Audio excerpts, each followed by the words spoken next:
Good morning and welcome to the 2016 National Government Ethics Summit. My name's Patrick Shepard.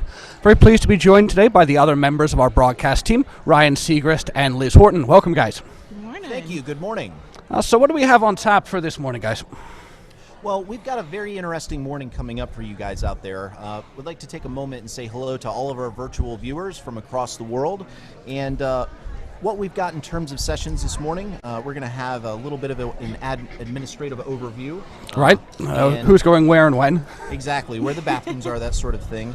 Then we're going to have some welcome remarks. Who's going to be giving the welcoming remarks, Liz? That's going to be Walt.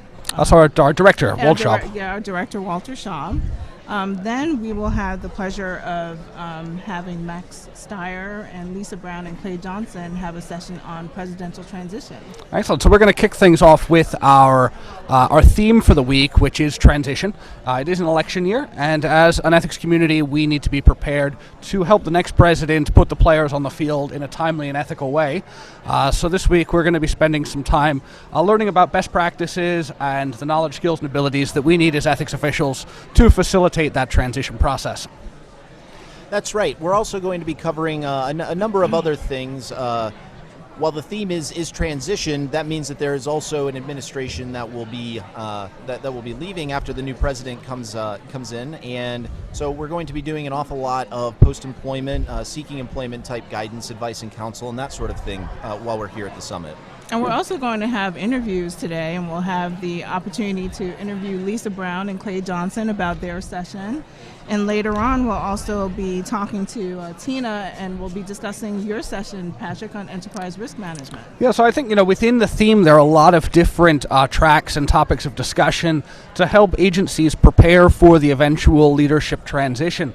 So you're right, this afternoon I will be discussing enterprise risk management, which might not seem immediately like a transition-related activity, but indeed it is very important for agencies and organizations to have a handle on their risk portfolios and risk profiles in times of transition so they can effectively manage those across the presentation or across the administrations. That's right, and it's important to start that kind of work now while you still have time to do it. You don't want to be finding out what your risks are while they're at your doorstep. That's right. So we are going to have a number of interviews over the next 3 days.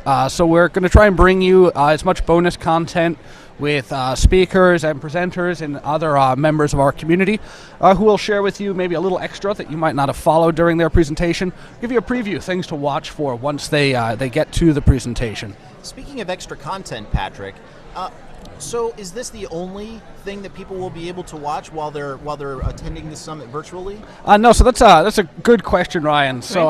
We have added to the complexity, but hopefully we've also added to your enjoyment of the virtual summit by offering streams from 2 different rooms. So we will be here in the main auditorium, basically start to finish all days. That we are going to take a break for lunch. So when we sign off, you're going to have to go back to the YouTube channel, which is youtube.com/OGE Institute, to find the stream for the afternoon. We also have a playlist set up for Room A, which is one of our breakout rooms, and the presentations in that room we'll also be bringing to you live. Those today aren't going to start until noon. So if you're looking for Room A right now, there are no activities taking place there. We're not hiding anything from you. They just don't begin until noon, but we will be bringing that stream live as those presentations arrive. And on tap today in Room A are sessions such as on mutual fund exemptions, yes, and criminal prohibitions of 205. So great content. Yeah, so I think that's going to be our really content-heavy presentation. So if you're looking for the nitty-gritty of financial disclosure or post-employment counseling, that's really the place to look.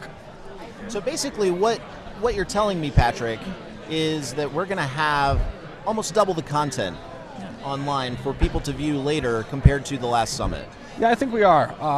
The last summit, we were able to produce 1 room. Our goal here is to produce 2 rooms, which is actually a little better than you can do even if you're here in person. Because you can only occupy one seat at a time. Right. Exactly. Can't be in 2 places at once, unfortunately. No. But yeah, and these are going to be available for posterity. So if there's something you miss, you'd have to take a meeting. You can go back and watch. And another thing that we learned last year was that our presentations were a little long. We ended up with these 7.5-hour videos, which were very difficult to navigate. So one of the things that we're going to want to do and that we're doing differently this year is breaking those down into 2 or 3 hour segments. So you're looking at maybe 2 or 3 sessions maximum in a broadcast. So yeah, it'll be easier to find stuff in the future.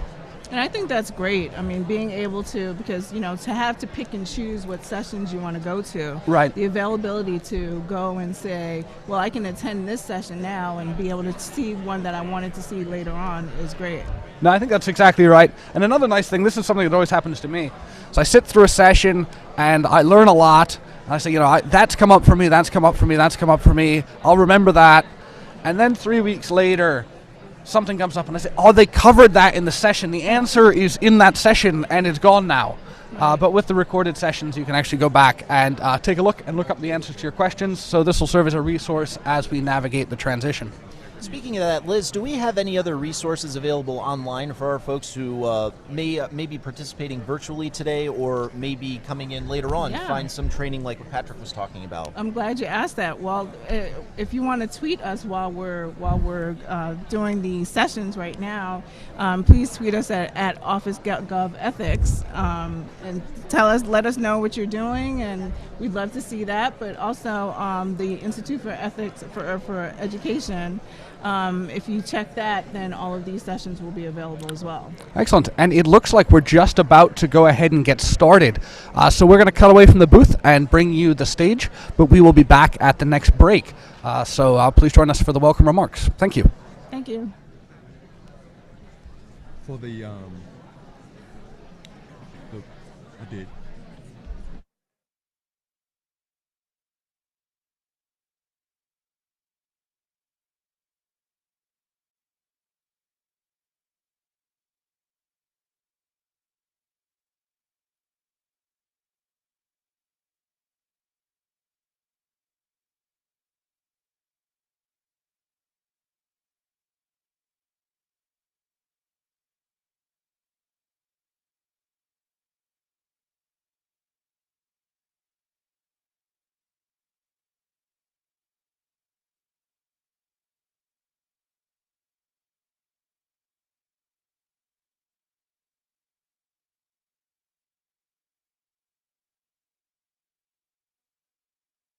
National Government Ethics Summit. So I see a lot of familiar faces, but for those of you who don't know me, my name is Nicole Stein. I'm Chief of OG's Agency Assistance Branch and the lead coordinator for this year's transition. If I haven't met you, I hope that we've met by the end of the week. So I'm just going to cover a few administrative items before we get started. So for those of you that are watching virtually, just bear with us for a few moments. So first, a big thank you to FHFA for coordinating and allowing us to use their beautiful space for the next 3 days. To give you a lay of the land, you're sitting in the auditorium. Directly behind you, when you exit through the doors, will be the women's restroom and the men's restroom. Behind that are the breakout rooms. So closest to the registration desk will be room A, the side entrance. If you go along the back hallway, that's where you'll find room B. Then on the other side is room C. Registration desk is to the left. In the back corner, we have the integrity booth. So there'll be members from the integrity team throughout the next 3 days with computers set up to assist you if you have any integrity questions. The cafeteria is down the long hallway. So when you came in today, you went through security, and then you should have checked in at the registration desk. At the registration desk, you would have gotten your name badge, the neck wallet, your summit guide. We have some extra copies of the ethics agreement guide, and then we also have some maps of the outlying areas for places to go for lunch. If you haven't stopped by the registration desk, please do so. Tomorrow at security, we're going to be able to save one step. If you come in with your name badge, you'll just have to get your name checked off, but you won't have to get the little visitor sticker. So we'll do that for Wednesday and for Thursday.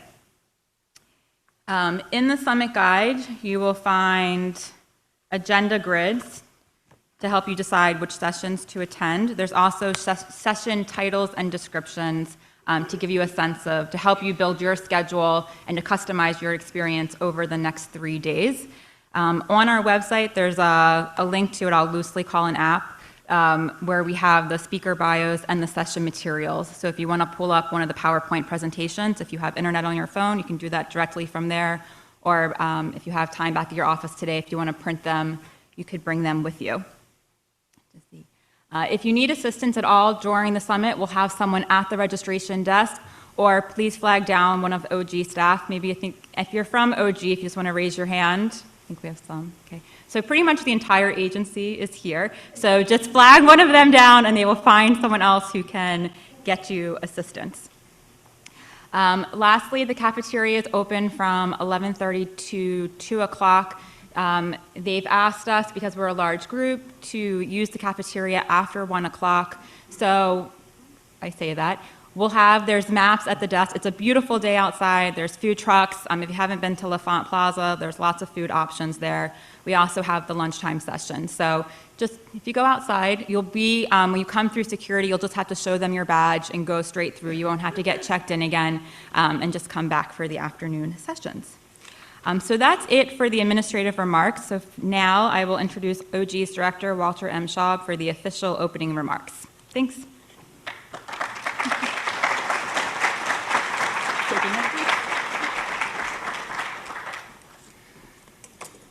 Well, welcome to the 2016 National Government Ethics Summit. It's great to see so many members of our ethics community and other stakeholders gathered for this event. And welcome to our online audience joining us through live streaming video. We come together this week to strengthen the executive branch ethics program. This year, the timing of the summit gives us an opportunity to prepare for the significant role in the next presidential transition. The summit also gives us the chance to share knowledge about the complex framework of laws, executive orders, regulations, policies, and practices that make ethics a reality in the executive branch. These types of events also present a chance for professional ethics officials to make connections with colleagues across the executive branch. Thanks to these connections, agency ethics officials can call a knowledgeable peer at another agency for help with a thorny ethics issue or advice on the best way to implement an ethics requirement. These events also present opportunities to collaborate with other important stakeholders, such as the staffs of inspectors' general offices and human resources officials who share in the mission of protecting the integrity of the government's operations. Building connections across agencies and across functional lines only serves to make our ethics program stronger. By coming together, we increase our capacity to carry out our important mission. We also increase the uniformity and consistency of the ethics program across the executive branch. OGE's tradition of holding national training events dates back to 1980 when OGE started holding government ethics conferences. Though the interval between these events has varied, the tradition has continued for 36 years. In late 2014, we departed from the traditional conference format and instead held our first summit here in Washington, D.C. With this format change, we cut the cost to the taxpayers by more than 99%, and we experimented with live streaming video to open the event to the public. This is our second National Government Ethics Summit, and we're again holding down costs and expanding our reach even further. This year, we'll stream video from 2 different rooms, and we'll be able to share 25 sessions publicly. So I'm very glad you're here, whether here for you is in Washington, D.C. or virtually online. This year, the theme of the summit is the presidential transition. The topic is timely with an inauguration a little less than 11 months away. In some ways, 11 months is a long time. There's a lot of day-to-day work to be done and a variety of big initiatives to be pursued. For the ethics program, however, that's not a lot of time to complete the work of building capacity for the critical role that government ethics officials will play in the next transition. We need to use our time wisely to make sure we're able to take up the challenge of delivering an effective transition. One of the greatest things about America is our strong tradition of peaceful transitions of power. History's made every 4 or 8 years when our government turns over the reins of power from one administration to the next. As ethics officials, you're an essential part of that constitutional process.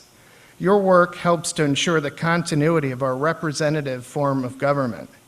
You understand how important it is to deliver an effective presidential transition. I'm proud to say I've seen firsthand the dedication of this community in ensuring that the process works. No matter who wins the election, I know you'll deliver the same quality service with the same level of commitment to the government ethics mission. For those of us who have served in the career civil service, it's not even a question. Politics has no place in our work. The only question we face is whether we'll be ready for this next transition. Will we have the capacity to deliver an effective transition? And that's why we're here at this summit, and we need to stay focused on that goal between now and the election. So what is an effective transition? What will it look like if we are effective? To answer that, we need to focus on several aspects of the transition: reviewing nominee packages, counseling departing employees, providing advice to former employees, training new employees, and sustaining an ethical culture through a period of significant change. The ethics program's nominee function is never more important than during a presidential transition. A presidential transition is a time when the nation is particularly vulnerable, with the potential for man-made, natural, or economic disasters to strike while the government's top leadership positions are vacant. Together, we'll need to work expeditiously to make sure that prospective nominees are free of conflicts of interest so that top leadership positions can be filled quickly. We have to be fast, and at the same time, we have to make sure that nominees have complied fully with financial disclosure requirements, and most importantly, we need to create ethics agreements that resolve potential conflicts of interest. Over the next year, you'll also be counseling departing employees on post-employment restrictions. We need to find ways to provide them with the information they need to avoid violating criminal post-employment restrictions. Even after they leave, you'll be called upon to provide advice to former officials. They may contact you to seek more fact-specific advice when they're actually working for employers outside the government. You might find yourself, for example, helping them to make difficult particular matter determinations. As the next administration begins, you'll also have to train incoming officials on government ethics requirements. You'll need to teach them about the conflicts of interest laws, the standards of conduct, and ongoing financial disclosure requirements. You'll also have to be able to ensure that your agency's new leadership is able to maintain high ethical standards and sustain an ethical culture in your agencies. To be effective with all of these aspects of a presidential transition, you'll need three things: subject matter expertise, efficient procedures, and adequate resources. The first thing you'll need is subject matter expertise. Subject matter expertise is indispensable. We're fortunate to have so many experienced ethics officials throughout the government.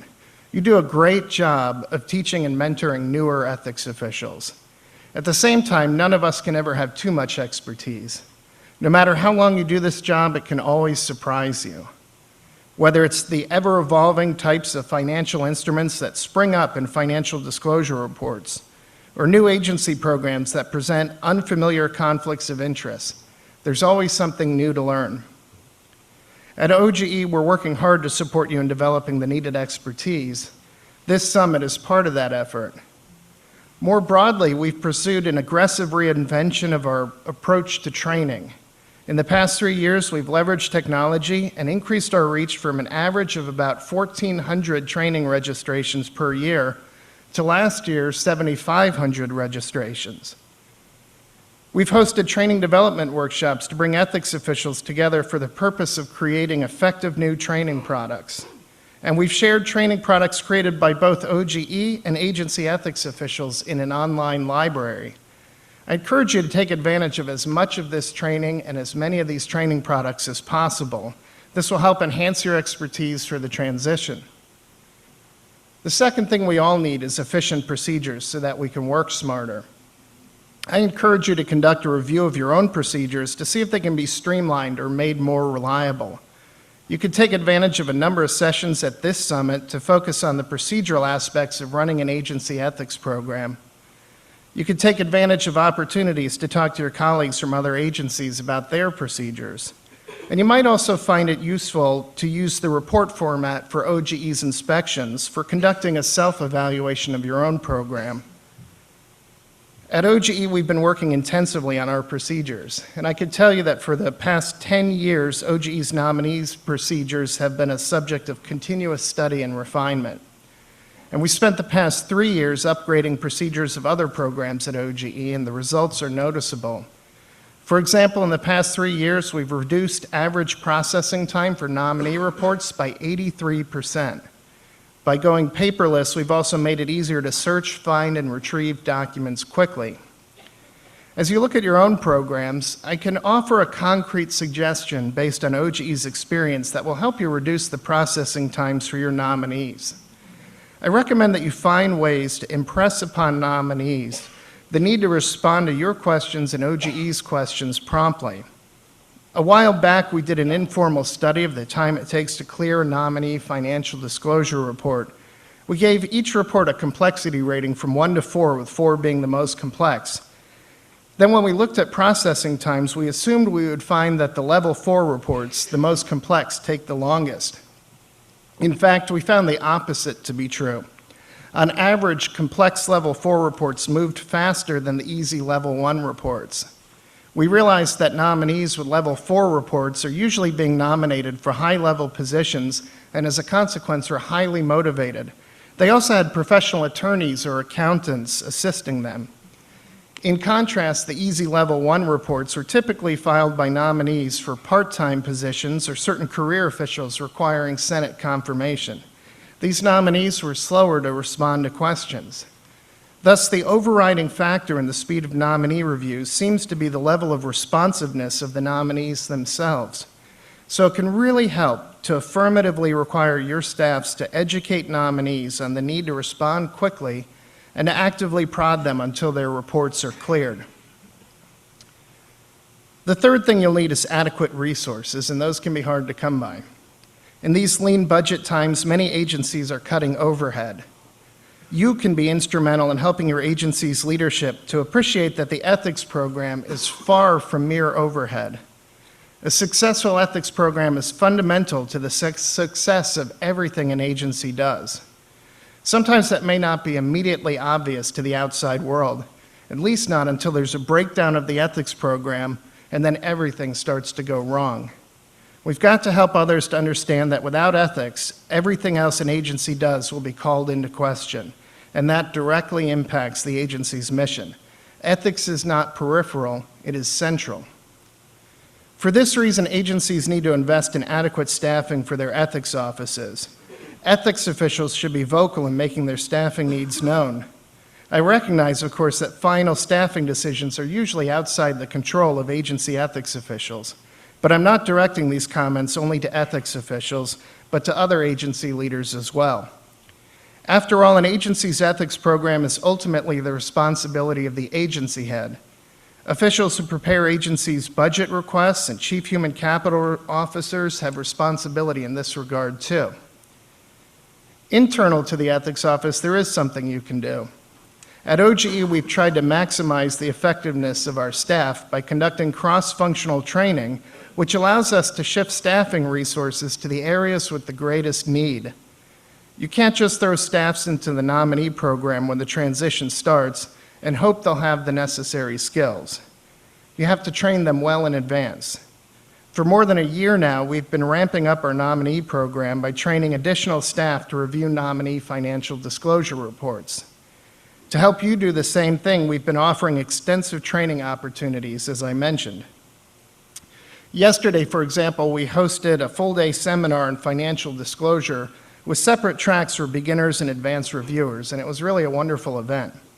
Nearly 400 ethics officials participated in that full-day training yesterday. On OGE's max.gov page and on our YouTube channel, you can find a growing library of recorded training sessions. Copies of the handouts and exercises for those trainings can also be downloaded from the max.gov page. We've developed other resources too. Last week, we unveiled a brand new financial disclosure guide on OGE's website. If you haven't seen it, take some time to check it out when you get back to your office.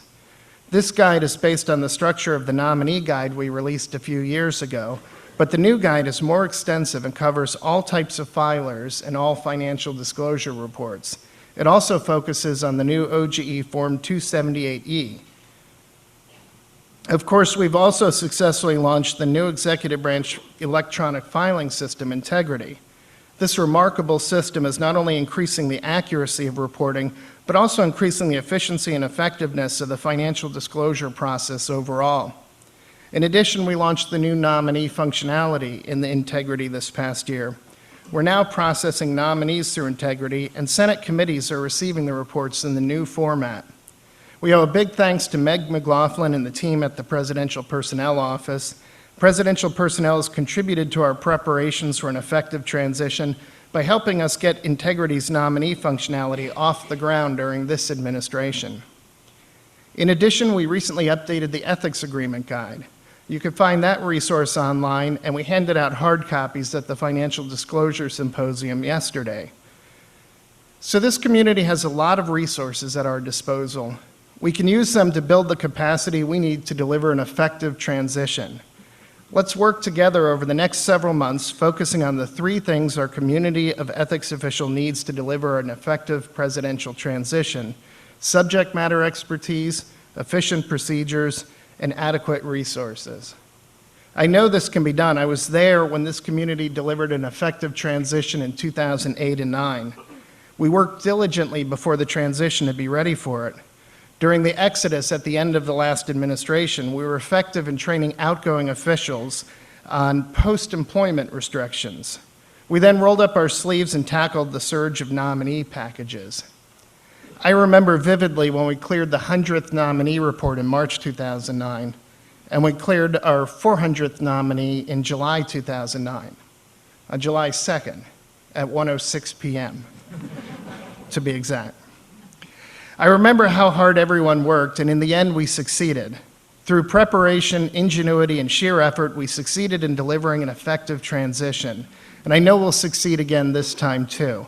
We owe nothing less to the American people.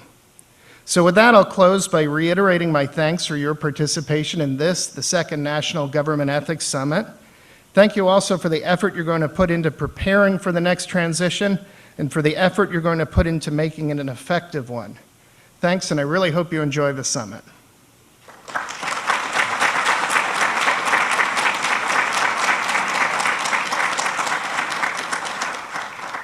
So we're going to go straight into the next panel, and I'll invite my panelists to come up here, and I'll introduce them once we have a seat.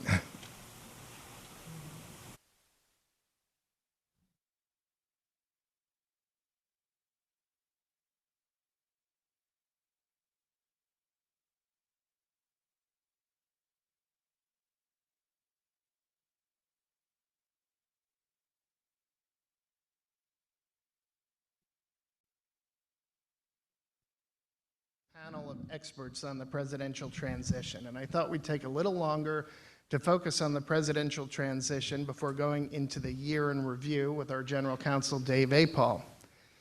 I'll introduce my panelists here. Lisa Brown is currently the Vice President and General Counsel of Georgetown University. Prior to joining Georgetown, Ms. Brown served in the Obama administration, first as Assistant to the President and Staff Secretary in the White House, then as Acting Chief Performance Officer at the Office of Management and Budget. Before that, she served as Co-Director of Agency Review for the Obama-Biden Transition Team. Her time in government also included service as counsel to Vice President Gore and a member of the Executive Board of the President's Committee for Employment of People with Disabilities. She also worked as an attorney with the Department of Justice, and I had the pleasure of working with Ms. Brown in 2012 when she was the chair of the Presidential Working Group on Streamlining Paperwork for Executive Nominations. Outside government, she was the Executive Director of the American Constitution Society for Law and Policy. She was also a partner at Washington law firm of Shea and Gardner. So that's Lisa Brown. Thanks for coming, Lisa. Next, let me switch orders here. They put you in a different order than I thought, so we'll go to Max. Next on my left is Max Stier, the President and CEO of the Partnership for Public Service. The Partnership is a nonprofit, nonpartisan organization whose mission is to help make our government more effective and to strengthen the civil service. All of you are undoubtedly familiar with the Service to America medals, or SAMMys, that the Partnership awards each year. During his government service, he clerked for Supreme Court Justice David Souter, clerked for Chief Judge James Oakes of the Second Circuit, served on the personal staff of Congressman Jim Leach, served as Special Litigation Counsel in the Department of Justice, and as the Deputy General Counsel for Litigation at HUD. So Max has seen the inside of all three branches, I guess. Mr. Stier has also worked for the law firm of Williams & Connolly, where he practiced primarily in the area of white-collar defense. So thanks for coming, Max. And Clay, last but definitely not least, Clay Johnson served in the Bush administration as the Deputy Director for Management at the Office of Management and Budget in the Bush administration. As OMB's Deputy Director for Management, he was in a very real sense the face of the outgoing part of the presidential transition in 2008 and 9. Before joining OMB, he also served as the head of the Presidential Personnel Office, and in addition, he served as the Executive Director for the Bush-Cheney transition. Before coming to Washington, he worked with Governor George Bush in Austin, first as his appointments director, then as his chief of staff. He served as the Chief Operating Officer for the Dallas Museum of Art and president of the Horchow and Neiman Marcus mail order companies, and he's also worked for Citicorp, Wilson Sporting Goods, and Frito-Lay. Mr. Johnson is retired, and he's been everywhere. And so now you know why he's retired. Mr. Johnson is retired and living back in Austin now, but since leaving public service, he's co-chaired the Aspen Institute's Commission to Reform the Federal Appointments Process and served on a White House working group to recommend ways to streamline the appointments process. So please give a big welcome to our three panelists today.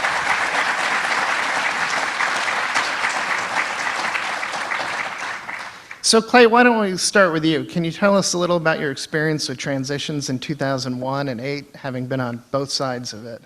Yes. I remember in June of '99 when the president asked me to be his chief of staff. He was going to run for the president. He was taking his chief of staff to be his campaign director, and he asked me to be his chief of staff as governor. And he said, also, I want you to develop a plan for what I do when I win the presidency.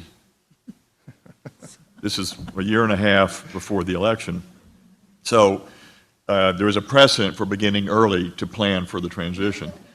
And I said, how would you suggest I go about doing that? And he said, well, I'm going to set up meetings with you and people like George Shultz and Jim Baker. And I said, well, this is going to be really fun. And so I went and visited with those people. And they talked about the transition as being unlike any other experience. Lisa and I have compared notes on this. And they kept talking about, it's important to do this and important to do this. And I realized, wait a minute, the transition is about getting things done. It's not like generally preparing to transition, which sounds like a very passive activity. It's anything but passive, and it's all about preparing. And there are certain things you have to do. You want to do this by December 15th, this by January 10th, this by the inauguration day, and so forth. So that was struck home very clearly to me by the Jim Bakers and George Shultzes of the world. In the transition itself, which in our case began on December 13th, not on an election day, you think you've been involved in busy activity. We used to say, we don't know how fast warp speed is, but this is faster than warp speed. And then I heard Lisa use the same analogy with a full 75 days. So ours wasn't a function of having half the time, it's just the function of transitions. It's just an incredibly fast-paced time. And the other thing that struck me about the 01 transition when I was in the middle of it was, this was not about let's get the Bush team launched. This is not about let's help begin making President Bush a successful president. All the focus was on America needs us to do this really well. It just was naturally sort of the mindset everybody brought into it. And I think also I've come to find out in 08, transitioning to 08, that was the mindset that President Bush established really clearly with the outgoing administration, that America needs us to do this really, really well, to do the best job ever done and then some to bring the new Obama administration in and get them up and running really, really quickly so that the American people get as fully close to a full 4 years in the first term as possible. Now, were they about ready to start governing for the first 6 months? No, let's get them where they can get up and running very, very, very quickly. So it was all about not us versus them or Republican. It was all about America. And so Walt talked about the importance to our country of this time in our government lives. I just cannot emphasize that enough. It's so very, very important. The other thing that struck me about the 08 transition was our approach was, and it didn't come from me. I think it was people that were wise Washington hands who said the political appointees' jobs in a outgoing transition is to help the politicals make this transition, help the career employees make this transition really successful. It's the responsibility of the careers to bring in their new bosses and help them get off to a great start. And so that's what we tried to do. And what I remember was, I came to find out that the transition leads in the different agencies had never been brought together to compare notes. They had always, Commerce had planned its transition separately from Defense, from State, from whatever. So we brought the leads together, and it was magic to watch them all start changing and exchanging information. Well, we tried that, and it didn't work. It works for you? How did you? We never thought about that. And it was just, and politicals kind of backed away, and it was like spontaneous combustion. It was just coordinating with others, learning from others. It's a government-wide effort. It's not a series of individual efforts. I cannot emphasize that enough to you. So again, Walt talking about comparing notes. I encourage you to just get after it. Start comparing notes, because I guarantee you, you all know something that they don't know about how to do your work really well, and take advantage of every opportunity possible to learn from each other's successes and failures. So, good. Thanks, Clay. So Lisa, you were on the Obama-Biden transition team. You were figuratively and probably at times literally on the other side of the table with Clay as you folks are coming in. What was your experience like?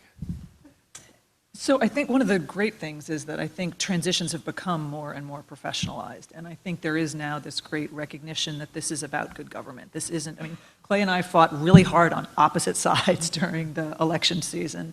And then you really do. I wasn't allowed to participate in the election, but you were. But transition really is nonpartisan. And I think that the outgoing Bush administration was phenomenal when President Obama was coming in.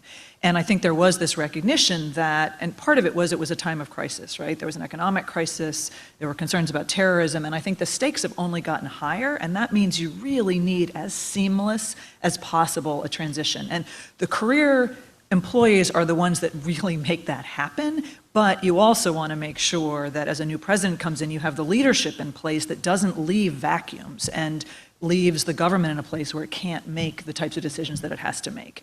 And so it's crises, but it's also just the, keeping business going. When you think about it, every 4 or 8 years, we turn over the senior part of the government. I mean, it's phenomenal. And so the more quickly that you can actually get the new administration up and running, the better the government's going to run.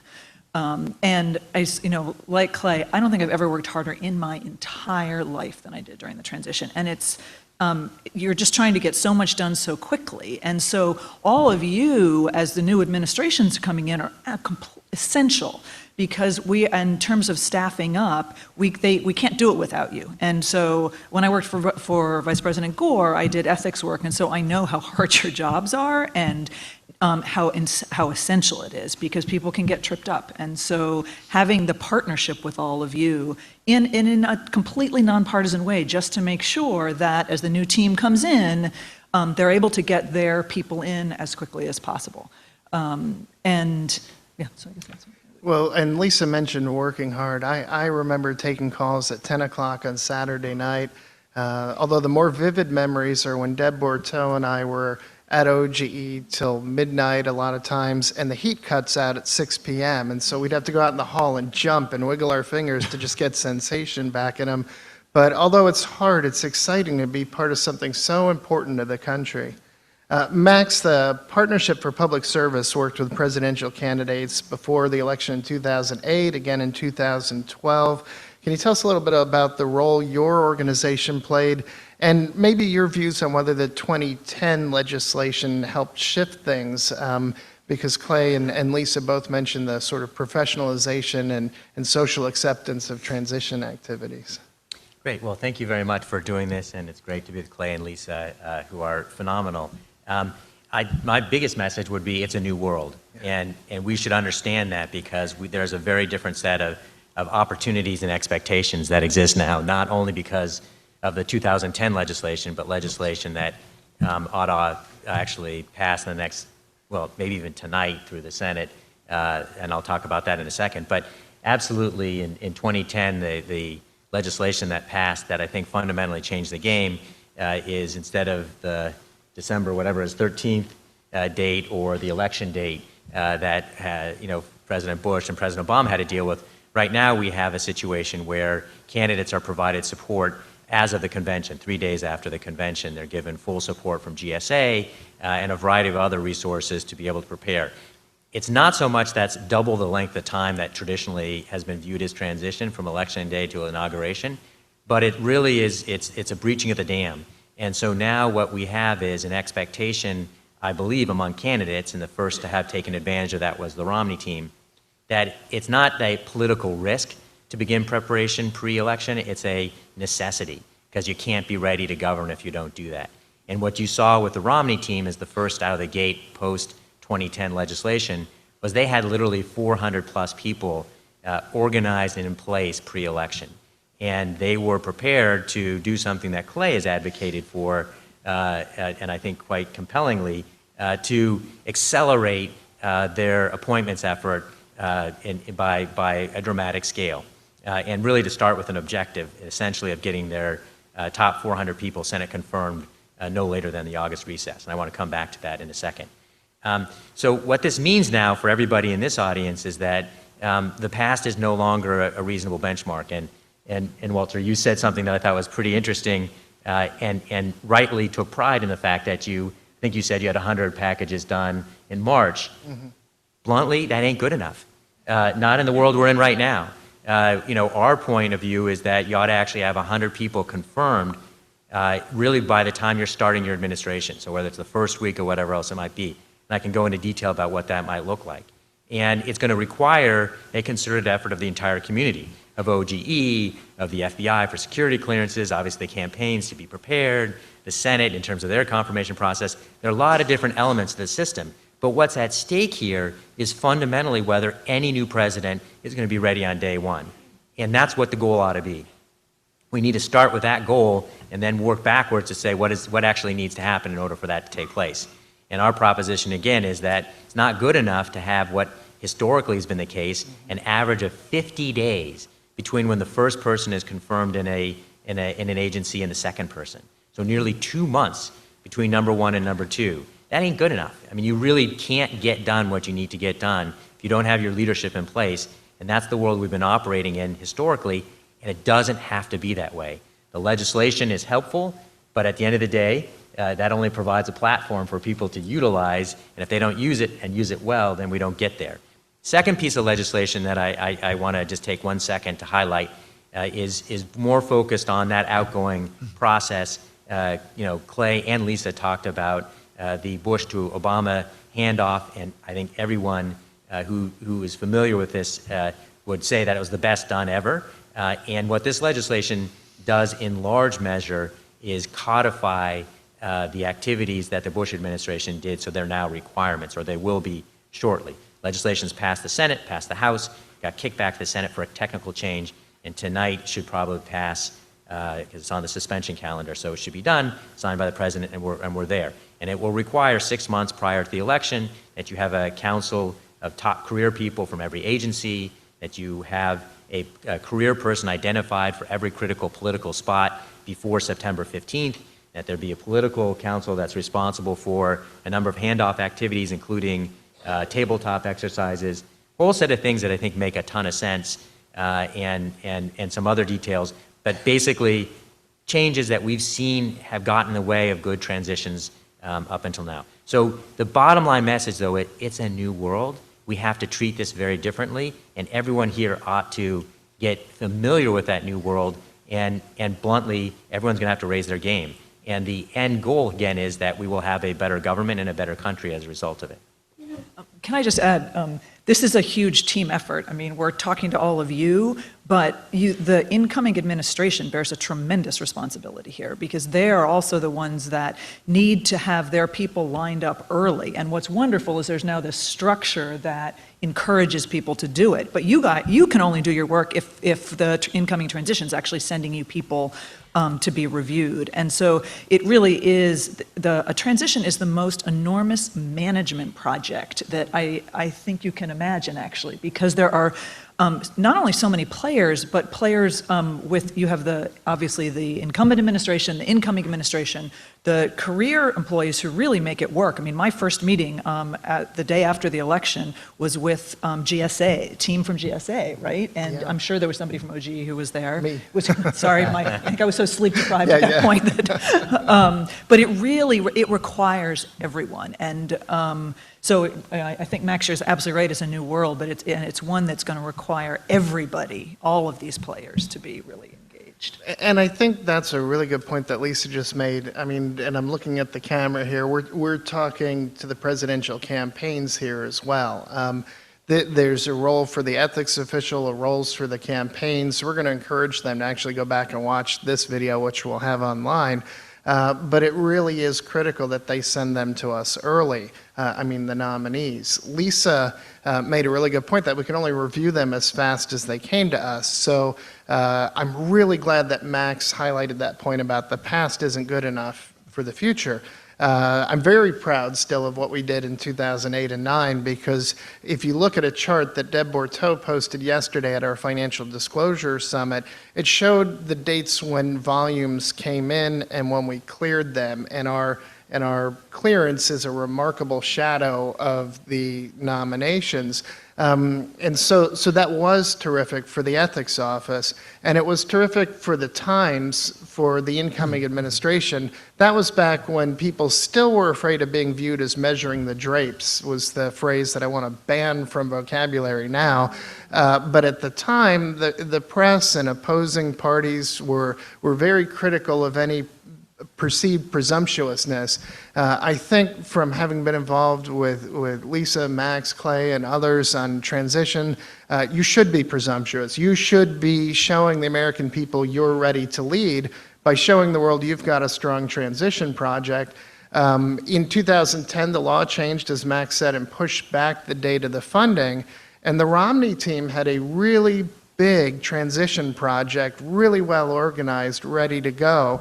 And I'm hoping that the candidates this time around will have that as well. But I hope they also hear what Max said, that it's not good enough to send those reports. You know, I think we got one in November, and the bulk came late December, early January, and then late January. When Deb showed that chart yesterday at the Financial Disclosure Day, she said, you should all imagine that chart shifted to the left, meaning back in time. It should look the same, but it should come earlier. And I think you're absolutely right, Max, and hopefully it'll send a signal with the legislation, even though that's focused on the outgoing administration. It's yet another echo from Congress that transition is really important. We really need them to be able to show that they're ready to lead. So Lisa, I think by all accounts, most people perceive the Obama-Biden transition team as having been really well organized and effective. What were some of the things that were hallmarks of that transition project, or things that you feel like might be useful tips to give if we can get the candidates' staffs to watch? So I guess a couple things. One was that we did, I think my first meeting was in July, so very quietly, but what you do need to start early. And one thing that candidate Obama did is that it was a completely separate group of people working on the transition. So the folks that were trying to win the election were focused 100% on winning the election. And I think, Clay, I'm sure this is very similar, and a separate team was focused on the transition. And John Podesta, who was leading the transition, would talk to the president, but it was quite consciously done so that you had all of my energy was focused on the transition. And I think one thing that has, again, evolved over time is we all learn from previous transitions and transition efforts is to be incredibly organized. I think it is such a compressed period of time, no matter what, that whether it's focusing on your nominees or I led agency review, which meant we organized teams of people, as you probably are all very familiar with, that went into agencies post-election very quickly to try to get the lay of the land so that when the president actually came and was sworn in and the team started to come in, that they hit the ground running instead of, oh, okay, wait a minute, now where's the bathroom? And it's hugely important, and that it's a place where the career employees play a tremendous role in actually working with the transitions. But I guess one bit of advice that I would give to an incoming transition is to be really thoughtful about exactly what you are asking your agency review teams to do. The more clear you can be about the product you're looking for, the better the product is going to end up being. And I think it was something that we refined and where we had templates about it with exactly the kind of information that we were looking for, so that what we were able to hand to an incoming cabinet secretary and their team was a concise, useful set of information and not necessarily the universe. So I guess that'd be my... And on that point, you and I discussed some of the products from agencies, and I think with that guidance, are you of the opinion that sort of short, well-organized summaries are better than three-ring binders? Absolutely. Yeah. I mean, nobody has time to read the three-ring binder. Sometimes having all that background information can be very helpful to have access to as you go along, but what you want to know when you're coming in is what are the issues that I'm going to have to deal with the minute that I walk in the door. And those obviously are going to be different in different agencies. And what are what promises did the president make, so that what do I need to start thinking about affirmatively, so that you can really start moving quickly. And that's something that I think you can do in, we had a 2-pager and a 20-pager, if I recall correctly, so that it does not require an encyclopedia to do that. For the last one, OGE tried to create a brochure that we had published with glossy background, like a college admissions brochure. If they still do those in hard copy, I don't know. And also the outgoing administration was asked, the different, when I came into the staff secretary's office, the outgoing teams had also been asked to prepare information. And I think the more that can also be done, the more productive a transition will be. So Clay, you also were on the incoming team in 2000, 2001. I remember once hearing you say that those big, thick 3-ring binders make really good door stops. Do you have any advice for the incoming team as to what they should focus on?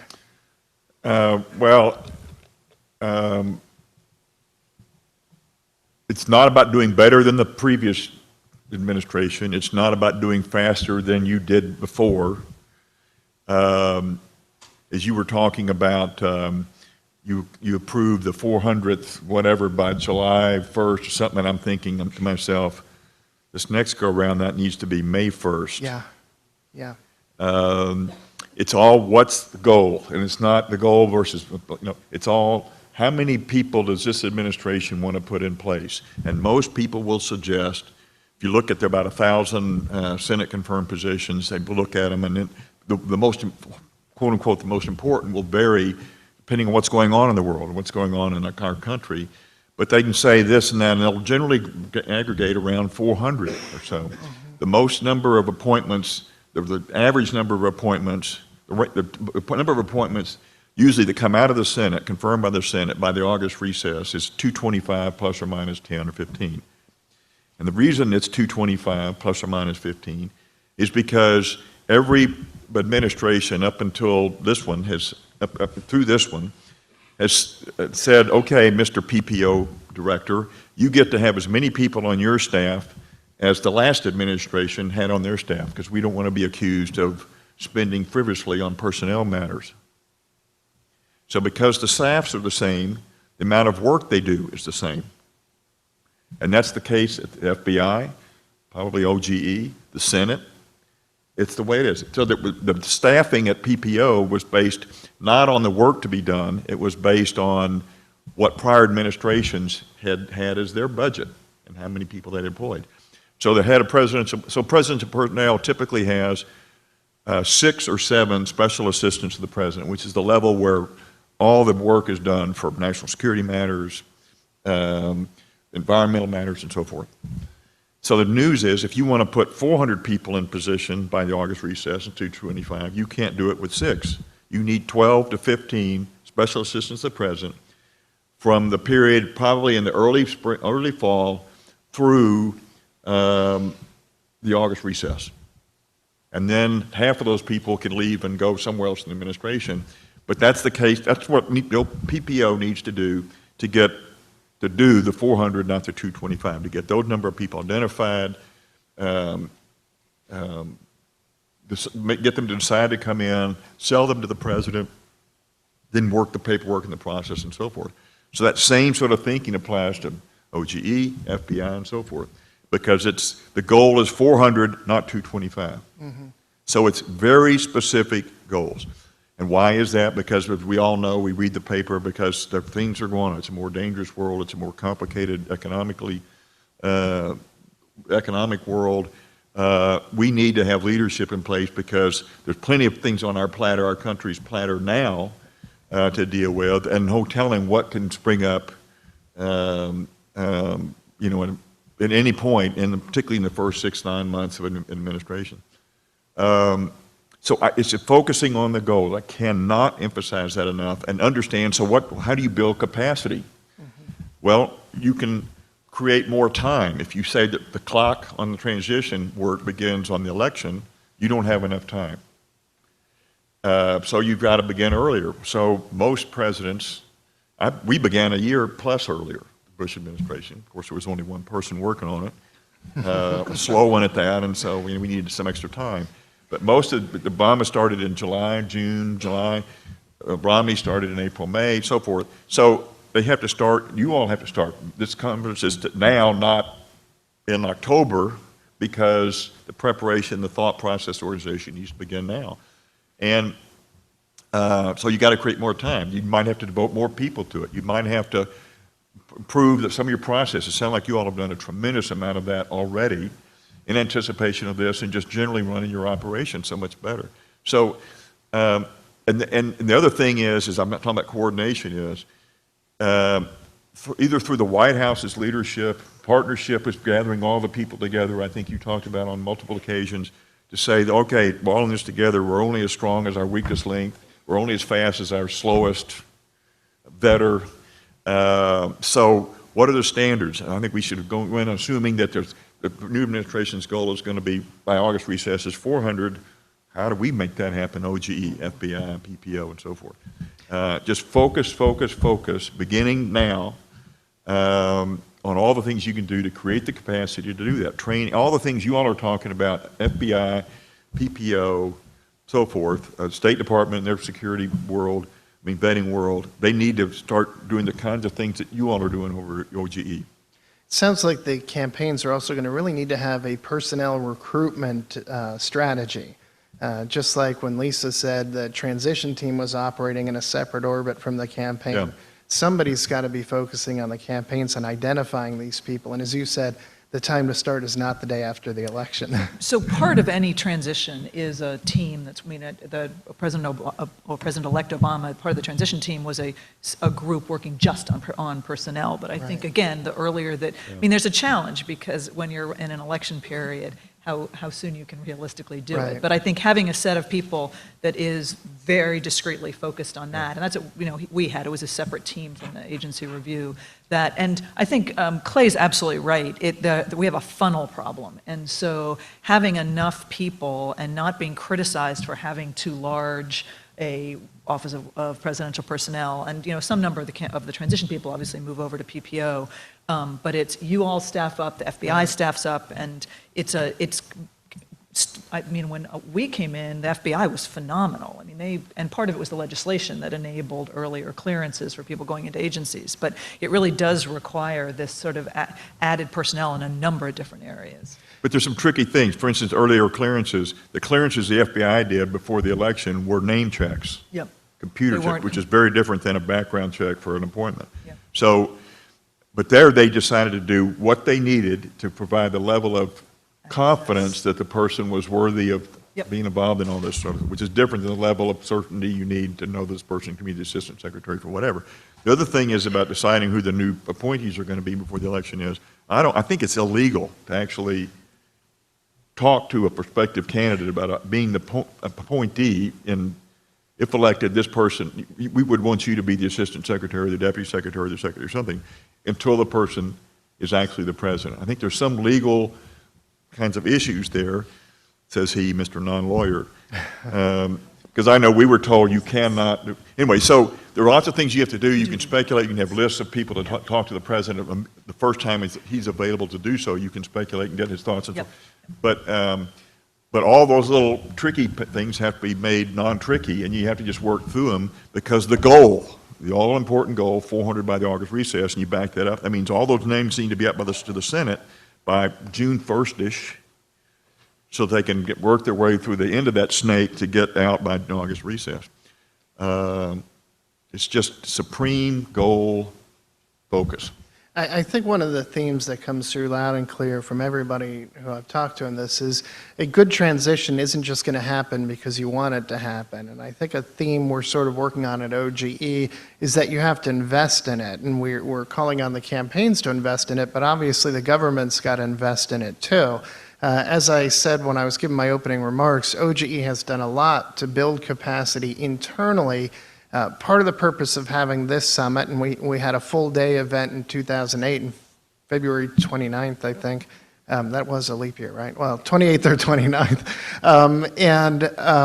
Was to bring everybody together and start talking about the transition. We've done a lot internally at OGE. I'd really like you to take back to your agencies the need to make sure you've got the depth of staff who can do the really complex nominee reports, but also the depth of staff to backfill the work those folks are not going to be doing because they're doing the nominee work. So you have to think a couple rows back, and you need to really be prepared for the transition. We're trying to recommend to our friends at the FBI that they're likely, if folks follow Max's recommendation to get more in sooner, they're likely to have a higher volume of people to run background checks on after the election sooner. And everybody's got to have the capacity to do it. It can't be that you're caught off guard that this transition is going to be different and you prepared for the last transition. Can I add one thing, which I think Sure. you may well have already done this, but I think the people inevitably who, where the process takes a long time, are people of considerable wealth with great complexity in financial ownerships. And for you all to have the team that is used to dealing with trusts, and because they are complicated and they do take more time. And I think that was one of the points that the person who headed up personnel for our transition said to me, is that was the place where there ended up being delays. And so the more that Yeah. you may well have already done this, which is Yeah, great. that was a big focus of yesterday's session. I think we do pretty well with the most complex reports. As I said, they often have attorneys and accountants who speak our language, and we can work with them. But you do have to be encouraging folks to respond quickly, and really get enough of your ethics officials trained up to do it. One thing we're going to offer this next transition team is that OGE can, if necessary, it's not ideal, and I'd rather not do it if we can do it the normal way, but if necessary, we're willing to review nominee reports blind, which means you can send them over. And we had a few in the last administration, or the last transition team in the Obama-Biden transition, we persuaded them to do that. Send us a financial disclosure report that doesn't have the name, doesn't have the agency, doesn't have the position, and we still treat it really compartmentalized because we don't want anybody to figure out who it is. But we have a small staff work with you on getting that financial disclosure report perfect. Maybe the transition team doesn't know what position they want to put this person in, or maybe the person's potentially controversial, or they're vetting two different people and they want to keep it to a small circle of people who know it. We can really move that report along by perfecting the financial disclosure reporting. Even if we don't know who it is, we would send our comments to the transition team. They would work with the nominee and get back to us. A few of the agencies here benefited from that because we came to them and said, now we've got a nominee for deputy secretary, and by the way, their report's all done. We just need to work with you on the conflicts analysis. It's the financial disclosure report that takes the longest. I think the other thing transition teams can do and campaigns can do is really signal to their nominees that it's important that there are going to have to be some adjustments made to their finances to deal with conflicts of interest. We try very hard to minimize the impact on them because we don't want to deter good people from going to government, and we err on the side of recusal if we can rather than divestiture. But sometimes divestitures are just necessary, and people have to be primed and ready to do that, or work out arrangements to disentangle themselves from former employers. The one other suggestion I'd have for a campaign is on day one of the transition, and the Obama-Biden folks did this. As I said, I was in the room that day, and I saw one of the team members go up to the Bush people and say they've picked their first detailee. They want a senior ethics official to come over and work with them on the nominees.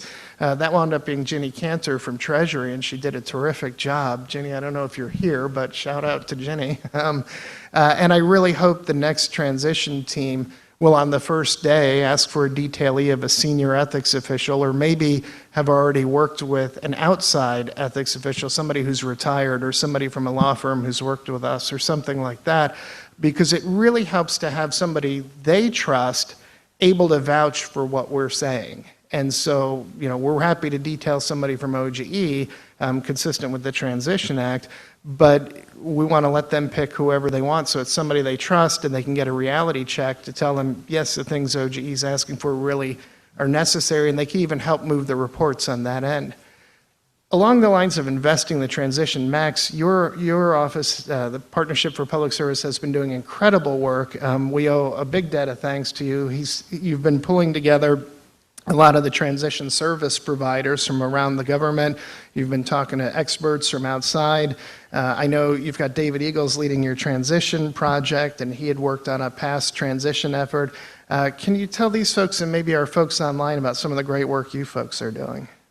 Well, first of all, Walter, thank you very much. It's been great partnering with you and a lot of the other organizations focused on transition services. So for those who haven't taken a look, please take a look at the Center for Presidential Transition. I'm told it's a platform, not a website. I'm not entirely sure what the difference is, but it's a bunch of resources. And I think, very importantly, one of the scary things about transition planning is that it largely has been a Groundhog Day exercise.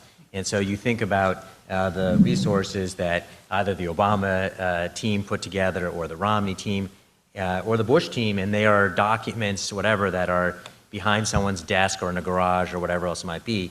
One of the things that we're trying to change is actually have those available so that we can create a learning system. That's the larger goal for us, is we get better and better as time goes on, and we therefore need all the information so people can build on top of it. And we have a lot of those resources already up, and we're interested in more. But the basic goal, though, is to, again, make this a safer, better process, and doing it through goals, as Clay suggested, and better utilizing the energy and resources that the government is deploying already. So, example Walter said is we brought the transition service providers together very early on to say, what can be done better, what needs to be done given the new legislative construct, what more is available to us. And it's been interesting to watch, and this comes back to Clay's point in many ways about the power of simply convening people and good things come out of it. So as I understand, one example of it is GSA. In one of these conversations, the light bulb went off and said, wow, these transition teams really need OGE, they really need FBI, they really need OPM, and we're going to create space within the transition space for each of these entities to have on-site people. Mm-hmm. Again, seems like a very basic concept, but it only came about because these folks came together. Same with OPM saying, wow, we put out the plum book, the list of all the political jobs in December. Maybe that's too late, and maybe we can do it earlier. So now they're going to do it in October, and we'll keep pressing to move it up. But again, that's a big improvement. Tomorrow at 9 o'clock, we'll be gathering the transition leads across government that have been identified already. I think we have over 40 agencies that will be represented, the entire cabinet. And the goal, again, to Clay's point, is to really begin to pull out best practice and see how the agencies can work better collectively, learn from each other. And I will add, our goal is to really create a template, because one of the real challenges for transition teams coming in is they're facing literally hundreds of different formats.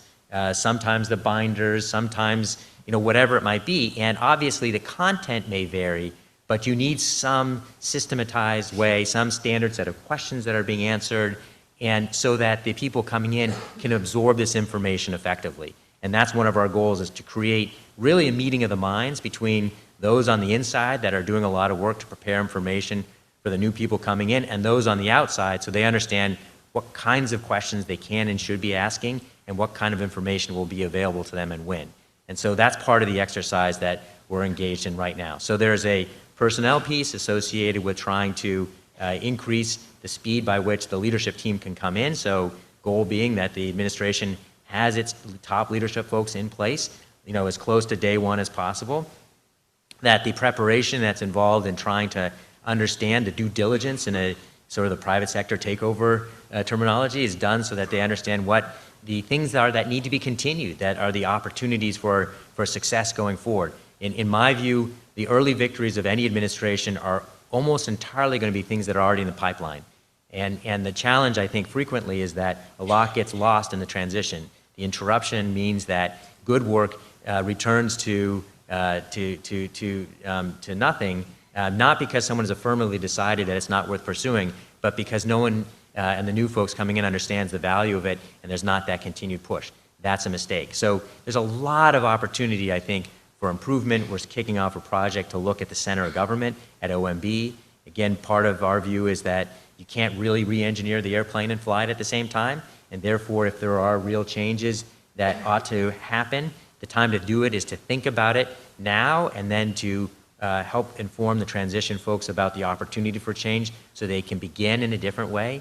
There's all kinds of really great things that are possible, and again, I would throw out to everyone here, what are those things that you know about? Because, bluntly, no one knows the organizations of government better than the people who are working there, and particularly the people who are working there over time as the career workforce. And again, part of our goal is to create, from the outset, better relationship between the political team and the career team.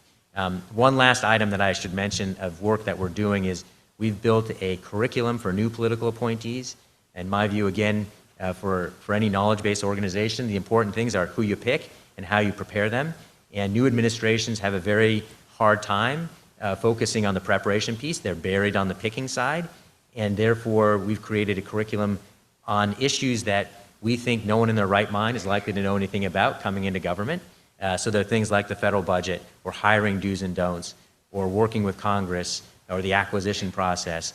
Obviously, ethics is an area of great import and not necessarily intuitive for a lot of folks. The goal really being, can we contextualize the skills that people have from the outside to the new environment that they're having to work in?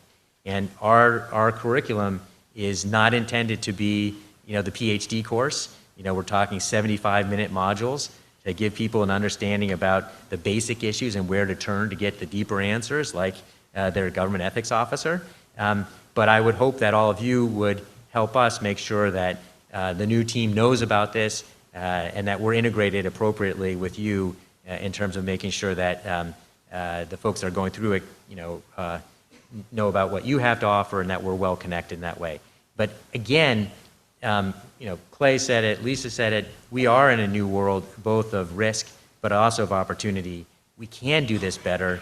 Frankly, I think it's incumbent upon all of us to figure out how to do it better, and it's not the incremental better that Clay said, it's really about the objective side, and I think there's a lot of really cool things to be done. I'm excited by the electronic form that you've created, which I think is really important and can be a platform for further opportunity for change as well. So lots of great stuff, and looking forward to working with you and everyone in this room as well. If you have ideas for us, let us know. We're a small, nonpartisan, nonprofit organization trying to fight way above our weight class. So it's challenging stuff. Exactly. Yeah. But people like Clay and Lisa, one of the very cool things we found is that anyone who has spent time in government that we've wanted to work with has a high degree of commitment to the venture. And Again, my experience is that for myself personally, and as well as the people I know, their time in government was the most important, meaningful time they ever had.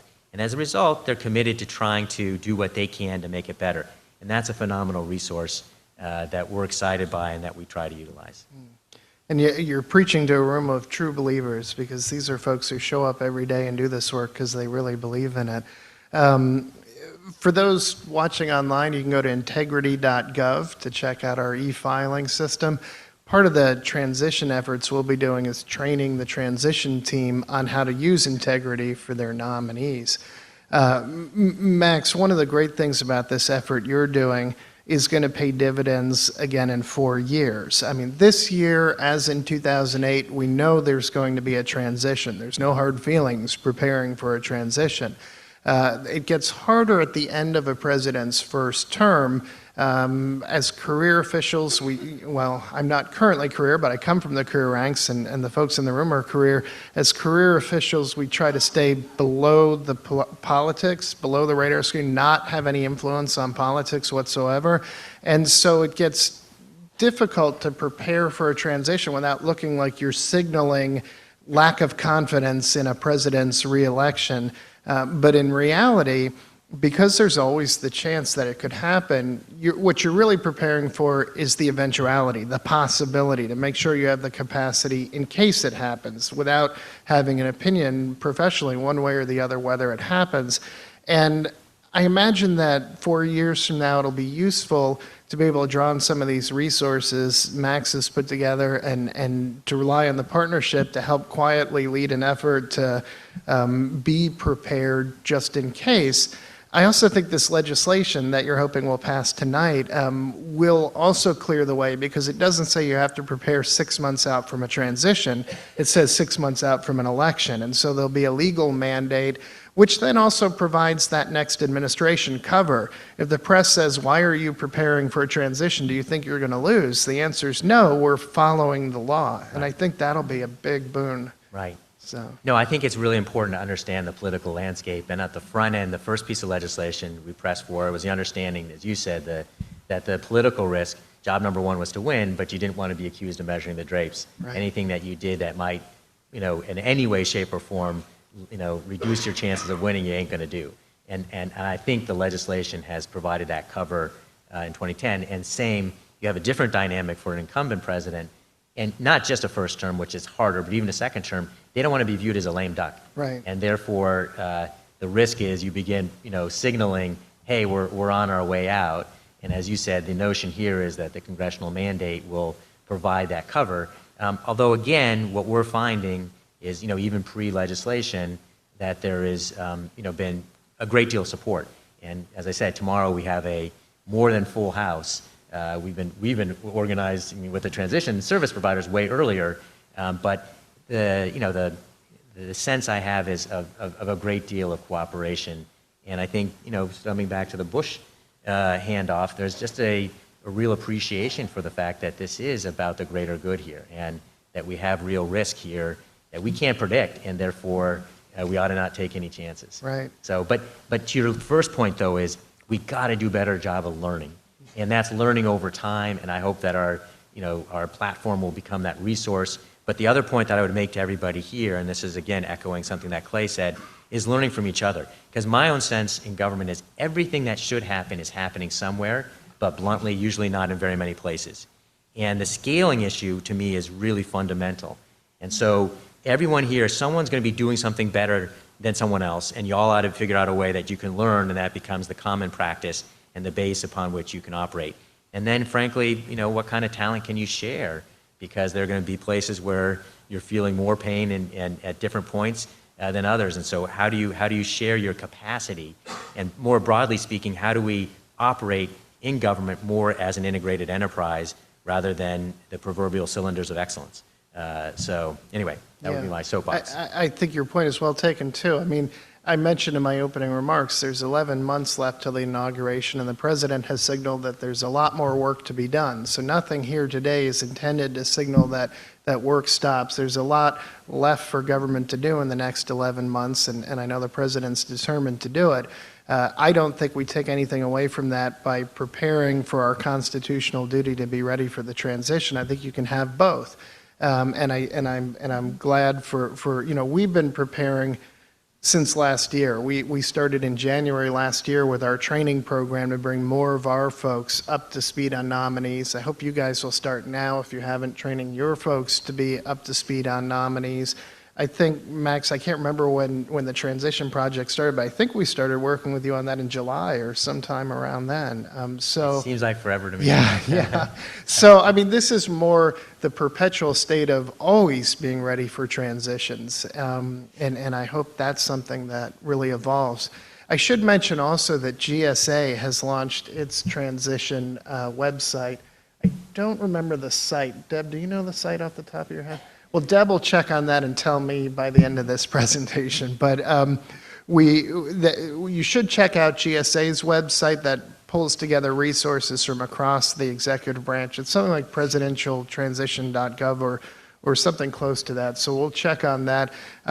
Part of the value in having Max tell you about the partnerships work and mentioning GSA's work is to really help you. We can all get sort of lost in the day-to-day work and be insulated within our own agencies. The goal is to help provide you a perspective on the outside world that's really expecting us to deliver an effective transition and help you sort of feel the weight of that pressure as a motivation to really get our act up, and as Max and Clay and Lisa have urged us, have the capacity to really do what needs to be done. So, Lisa, I mentioned that you had led a study on a presidential working group of the streamlining the nominee paperwork.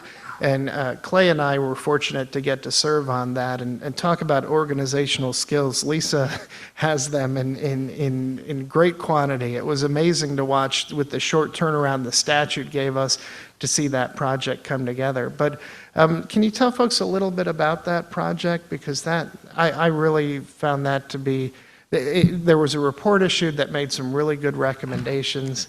Yeah, in fact, I hope folks on the outside will look at it online. The title is Streamlining Paperwork for Executive Nominations, and it's November 2012. We worked really hard on that. We had people from the Obama administration, the Bush administration, career people, all putting their heads together. In fact, I think we may have even had somebody from the Clinton administration as well. So we had a broad range of people. So tell folks a little bit about that project. So Clay actually had been working on these issues for quite a while. I think the topic is not one that was any surprise to anybody in this room, because essentially you look at what a nominee has to fill out, and the 278 is one of them, but there's also the FBI form, often there's a White House questionnaire, and then there's the Senate questionnaire. And the main conclusion that we all came to is, I think 60% of the questions were on this, overlapped across these forms. So there were basically 18 topics that covered 60% of the questions. But they were all asked in slightly different ways. And so it ended up, Senator Alexander said, basically it turns into a gotcha game, because how you answer on one, well, you said this here, but here you said this. And so, and it ends up just being hugely time consuming for the nominee. And so the main recommendation that we came out with was to have a standard set of core questions that would be asked of every nominee, and then others could supplement them as needed, hopefully with some discretion. But so that you would have, if everybody's interested in certain topics, but you could answer that once and not have to answer slightly different versions of it on different forms. And one of them, which I'm sure you all are familiar with, is that a lot of both the committees, sometimes the White House, ask questions relating to conflicts and financial questions. And sometimes there's a what's your net worth question from a Senate committee. What they could do is start from what's all the information that the 278 requires disclosure of, and then get anything that covers, take that out of your other questionnaire, and if you do need some additional information, go ahead. It may be relevant for a particular position, but to really try to streamline this. And then in addition, try to reduce the burdensomeness of some of these questions. And part of this is that we seem to keep adding And nobody has really gone back and tried to rationalize, so that there are questions now that really feel out of date. If you think about the FBI question now about every place that you've traveled internationally and when. I mean, it's of a different era. And so there are questions comparable to that on different forms that, I mean, one I think that we recommended on the 278 was, do you really need to report all your investment income? The conflict comes from the asset itself, not from the various types of income. So, there were a series of recommendations like that. And then also to apply a different standard of vetting, in essence, and disclosure for part-time PASs and for full-time. You don't necessarily have to have a one-size-fits-all that's the most comprehensive review for every government position. And then finally, we recommended taking advantage of technology and essentially creating, if you all think about the College Common App, where you put in a form, you put in information, and it gets sent out to populates different forms for different schools. We essentially recommended the same concept, so that you would enter information in as a nominee, and it would, the relevant information would go to the 278 or would go to the FBI form, and obviously that costs money, but you can see how it would be a huge time saver. So Clay, I don't know if you or either of you want to add. Clay, I know you've talked to folks at the Senate about trying to adopt standard questions across committees, and there's been some interest in it, but it hasn't taken off yet. So hopefully, if we keep the conversation going, people will consider that. Yeah, well, I think the interest is genuine, but it's just not going to happen because it's the right thing to do. We're a nice country, but we're not that nice. So we're just going to take some leadership. Yep. And I don't know where it's going to come from, but it's going to take some leadership, I think, to get it all resolved. I think one thing we also talked about, and that, as Lisa said, was the burdensomeness of the financial disclosure forms. And I feel like I'm preaching to the choir with this audience that's worked closely with it, but any ethics official can tell you that the form collects a lot of information that's not needed for the conflicts of interest analysis. And in the abstract, it might be nice in general to have some information, but in light of recent data breaches and in light of the sheer cost and effort of moving this volume of nominees through, particularly during a transition when the country's vulnerable with empty leadership positions, I thought that was a very important recommendation. We discussed that in follow-up questions with our House Oversight Committee as part of a reauthorization hearing. I directed their attention to this report that Lisa had issued. There was also one, the National Academy of Public Administration. They conducted a study that issued a report related to the Stock Act in 2013, and they made some recommendations for tailoring financial disclosure in the executive branch to the conflicts of interest analysis. And they also included a set of recommendations from the ethics community without really taking a position on them, but making them available. So that's 2 reports out there, 2 sources. They haven't gained any traction. And I think it's useful to just keep reminding people that those studies and those reports are out there for anybody who ever takes a serious study of what the financial disclosure program should be. Well, I want to thank the panel for joining today. If you had anything last thing that you were burning desire to throw out there, I don't want to cut you off. Give me 1 minute. We've talked a lot about goals. Let me tell you what I think a good goal is. Not specific, this number, that, whatever, but what's the nature of a good goal? It's not a process objective. It's a results objective. It's not an ideal objective. It is a mutually agreeable objective that suggests lots of interaction, whatever. It is a realistically aggressive goal. Nobody wants to be, get over a bar that's this high. Realistically aggressive. Can we really do this? I don't know how, but we need to, first of all, we need to do it. The other thing is, and we got really enamored with this concept, the Bush administration, the whole concept of pride. What would we be proud to say we did? Everybody, oh, we're talking about pride? Okay, now we're talking, let's get it on here. It's we're not trying to be a little bit better. We're trying to do what needs to be done, what our country needs us to do. And so I encourage you all, as you think about goals, and not just you all, but all the communities, different relevant communities, to get together, think about what you'd be proud to accomplish, what you have reason to believe the new incoming administration is going to want to accomplish, and then focus on that. And in the process also focusing on it, think about what the picture of success is. There'll be two pictures of success from the appointment standpoint. One of them is, where are you on by June 1st or so? What have you gotten up to the Senate? And then what has gotten out of the Senate by the August recess? And what kind of a celebration is Walt going to schedule for you all? What will be served at that celebration if it's allowed? In June and in August. So make sure that there's lots of talk about what you're proud to do and what we're going to do when we do it. Don't let him off the hook. I think Clay just volunteered me to buy pizza for. No, With that 99% saving. Right. I would just like to say thank you, because the incoming transition cannot do it without you. And Max has talked about learning from each other. The new team coming in are really going to need to learn from you. And I mean, I just remember thinking that the ethics rules were the most complex thing, as I've been practicing law for 20 years when I came in, having to learn it. And so it's a huge amount of work, and they can't do it without you. So I would just say thank you.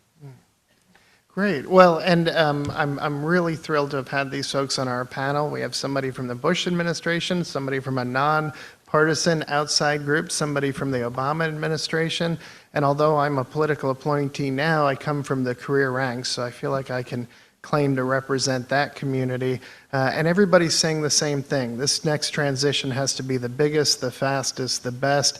And as I'm looking out at this audience, I know so many of you, there is definitely the talent in this room to do it. So let's make it happen. Thanks.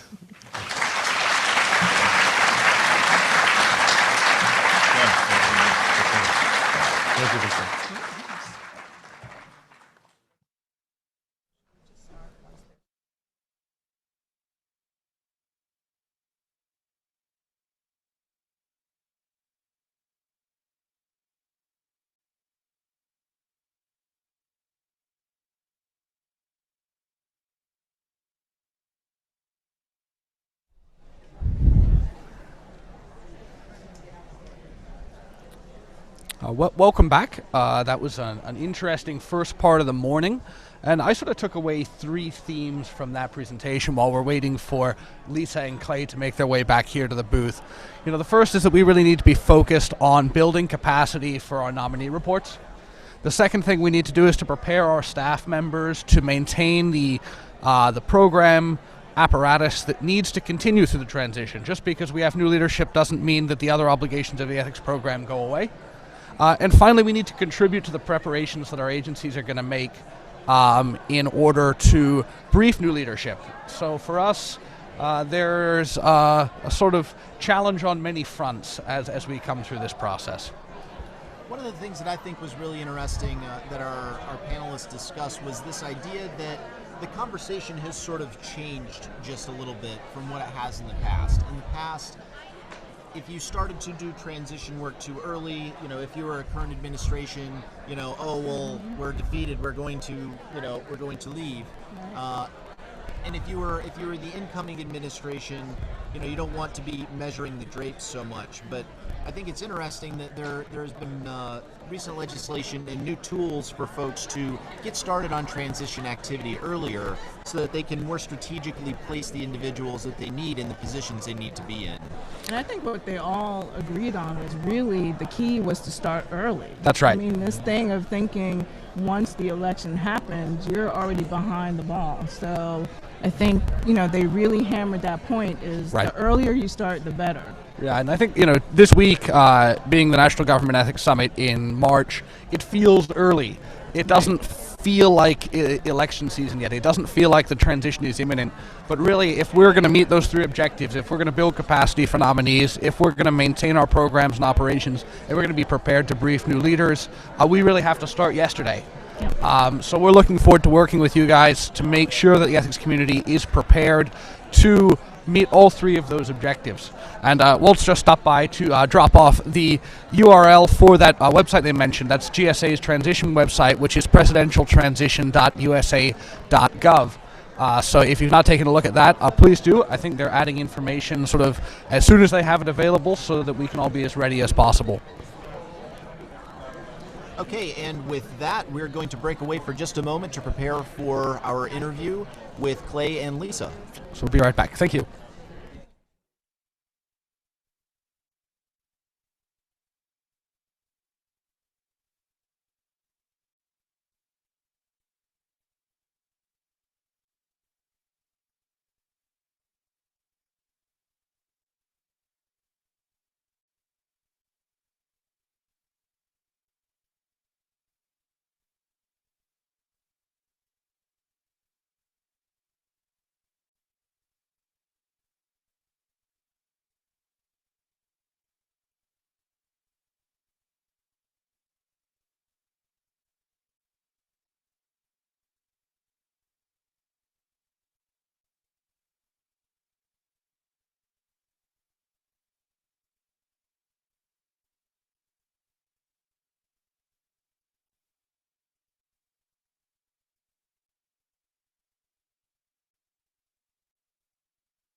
Hello, welcome back. We are pleased to have now with us Lisa Brown and Clay Johnson, who just finished their presentation on presidential transition, which is very informative and gave us a lot of good tips. And so all of you actually talked about really focusing and start early. Now, given that the transition is professionalized, as you mentioned, Ms. Brown, do you feel that the stigma of measuring the drapes and being perceived as being presumptuous, is that finally going away, do you think? I think it's been considerably diminished. I think between the legislation that Max described, that there really is now an expectation and a legal expectation and structure that encourages and in fact in some ways requires for an outgoing administration to be ready. And so I think I do think now you don't have to say, oh wait, I'm being presumptuous by doing this. It's really that it's about good government, it's about being responsible about leadership.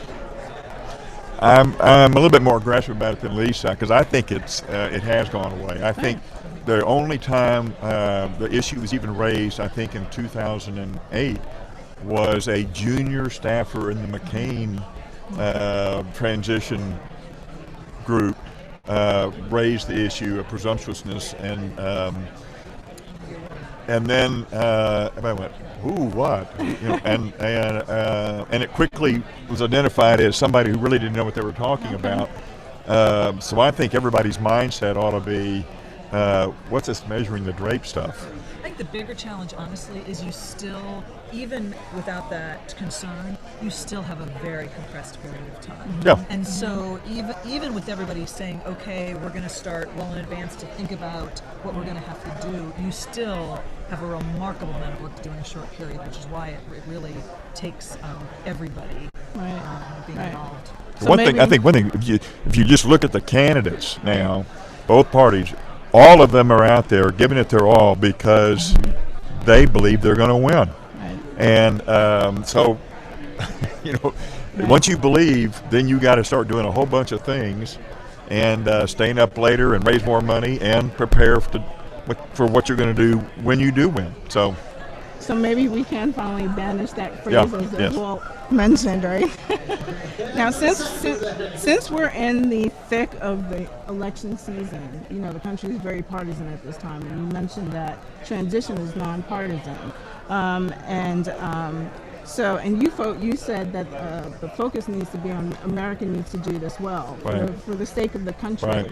So do you really think that it's possible to do that given the climate that we're in right now to have a nonpartisan transition? I actually do. I mean, I have to say, when I worked for Vice President Gore, I mean, I got kicked out of office summarily, right, would be my view, right, on the Supreme Court decision. And yet, I was counsel to Gore. I went back to, I was in my job preparing for a good transition. And I think it's all, I think there now is really this recognition, and it's very true when President Obama came in, because of the state of the world today and the whether it's economic issues or terrorism, that it's nothing short of irresponsible, actually, to not be nonpartisan and do the best transition that we can do. Yeah, I was amazed. I was about 6 months after the beginning of the Bush administration. There was a gathering in Harvard for something, and related to transitions. And there was somebody from the Gore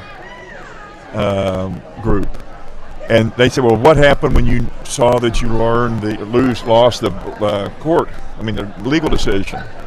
They said, "We got to work to try to help the Bush administration." They said, "What? You would know?" Well, it's about America. I mean, it was. I was surprised. Right. He was so just matter of fact about it, because that's what it is. Again, it's we're all very proud of our country, and it's about country, and it's time to get on with it. And so, anyway, I think both Clay and I would like to see people come together around some of our recommendations on streamlining the paperwork, because it really that should not be a partisan issue. Yeah. We had it was a bipartisan group of individuals that made those recommendations, but no one entity can mandate those. It requires Congress working with the White House, and it feels like that's a place where I would hope people could come together. Yeah. Okay. So what is one thing that you wish you had known during your transitions, or feedback that you received from agencies or other stakeholders that, in hindsight now you're like, man, that you still would have had to go, faster than warp speed, but at least it would have made it just a little bit easier? Well, on ours, I think if someone said your goal is to try to get appointed so many people, I was told, here's your budget. And the reason this is your budget is because that's what the last administration spent when they were getting started. That's not a goal.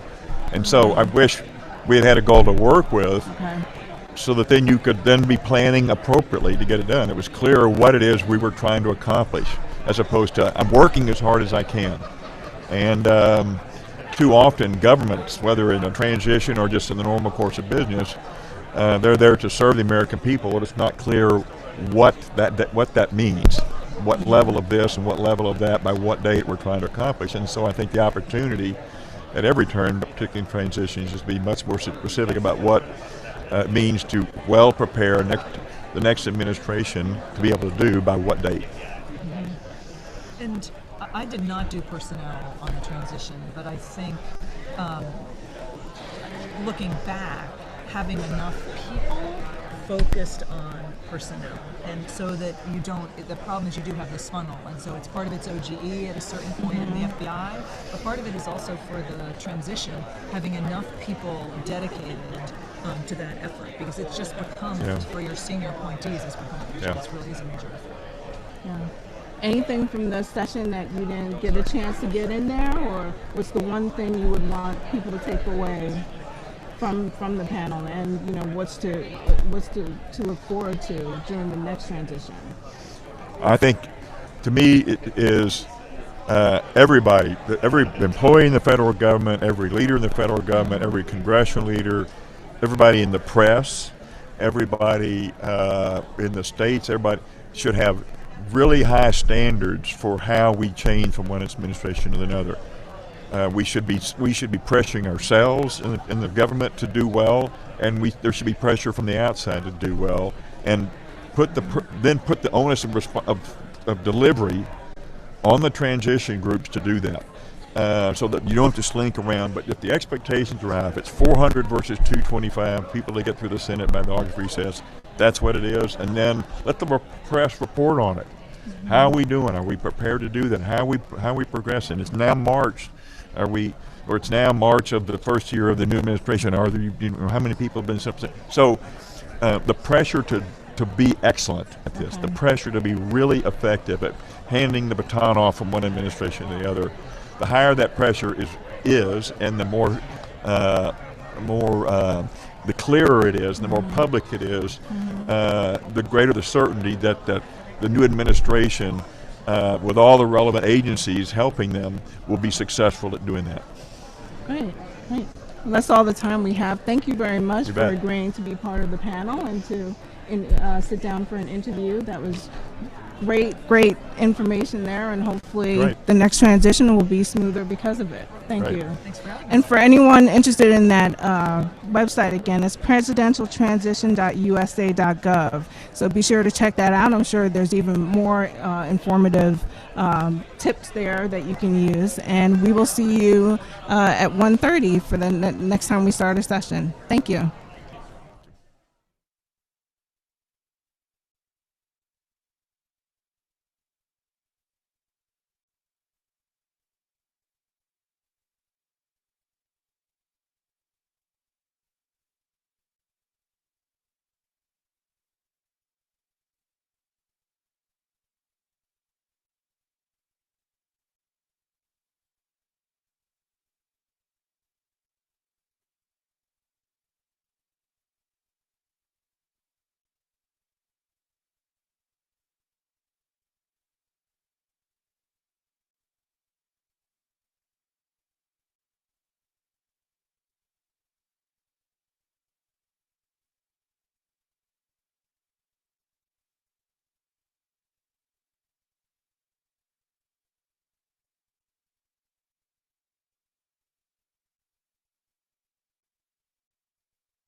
Welcome back.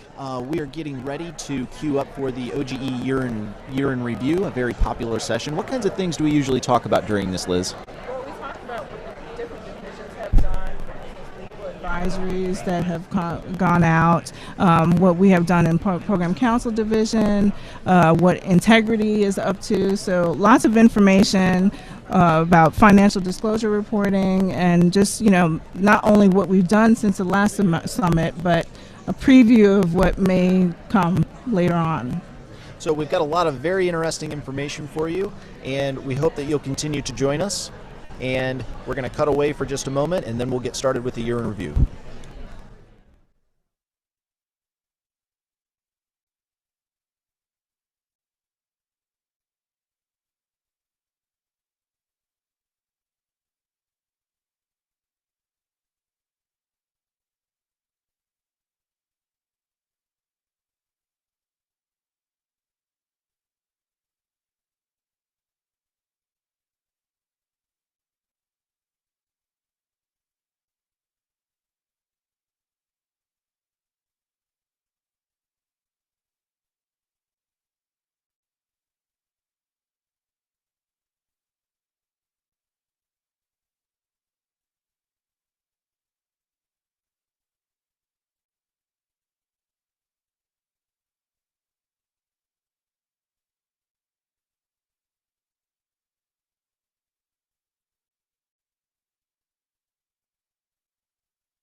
folks in.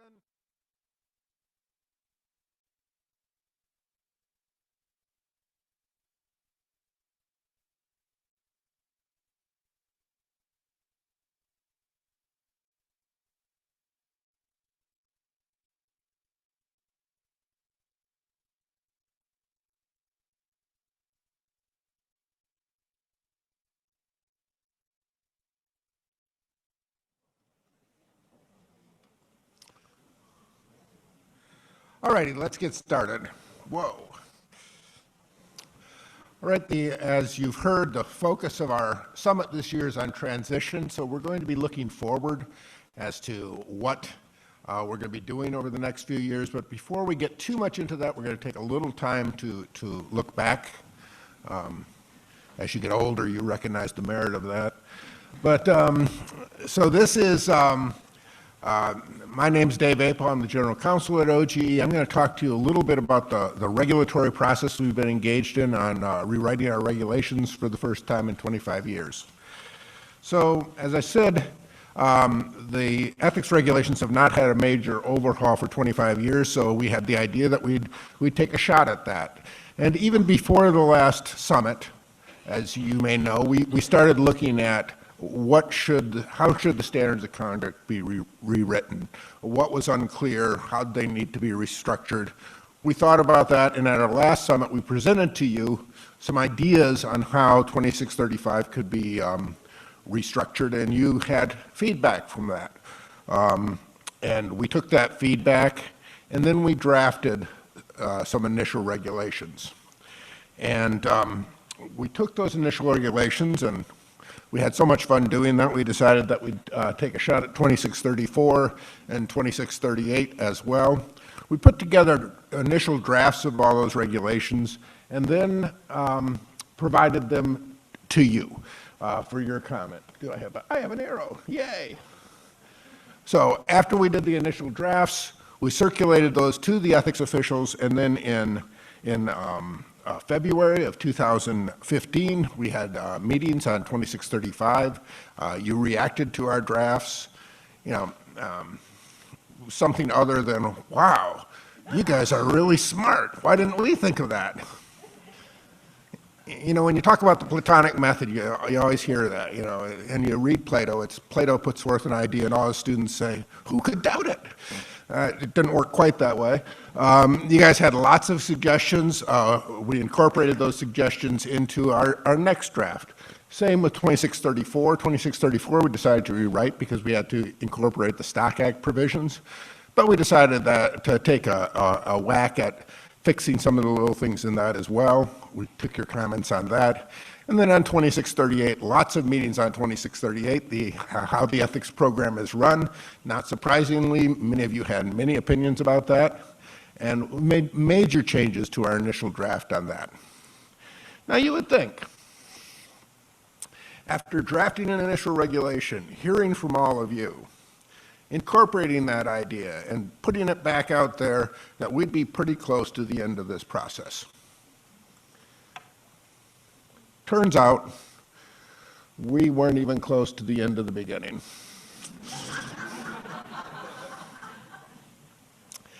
I started my career here in Washington working for the Senate Ethics Committee, and there was an exhibit called The Senate Unnecessary Fence, and it was how the founders put forth the Senate to slow down rash actions by the population.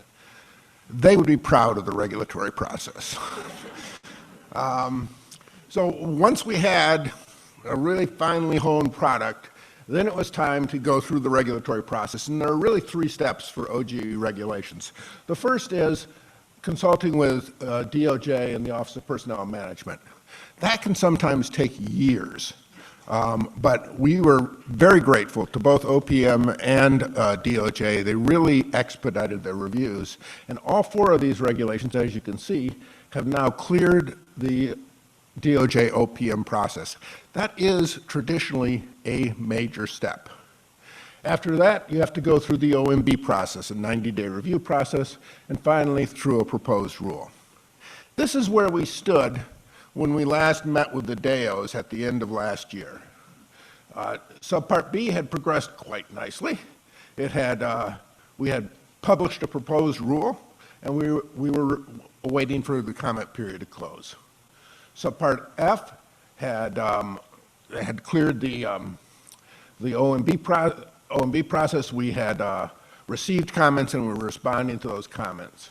2638, you guys were busily writing comments to 2638. And 2634, was waiting at the starting gate because OPM had asked us not to put more than 2 regulations in their process at one time. You know, they wanted to stretch out their pleasure.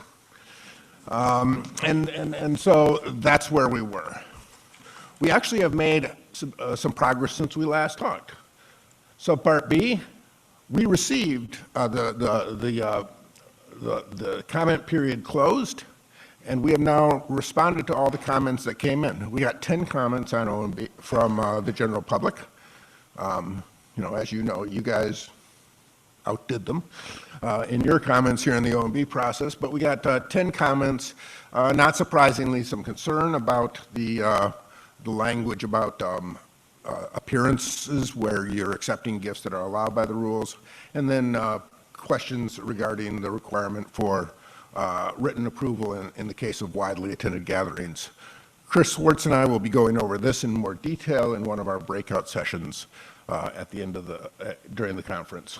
Subpart F was awaiting, we were still working on responding to your comments. We did respond to those comments, and the next process once comments are responded to is if you're unhappy with our responses, you say to OMB, we're unhappy with those responses, and then we work those out. And we worked all those out, and we have now published a proposed rule, and we are in the 60-day comment period on that proposed rule. 2638, the regulations involving the structure of the ethics program. We have now received your comments, many comments on 2638, and we have put together responses on those, and those should be either in your hands or coming to you shortly.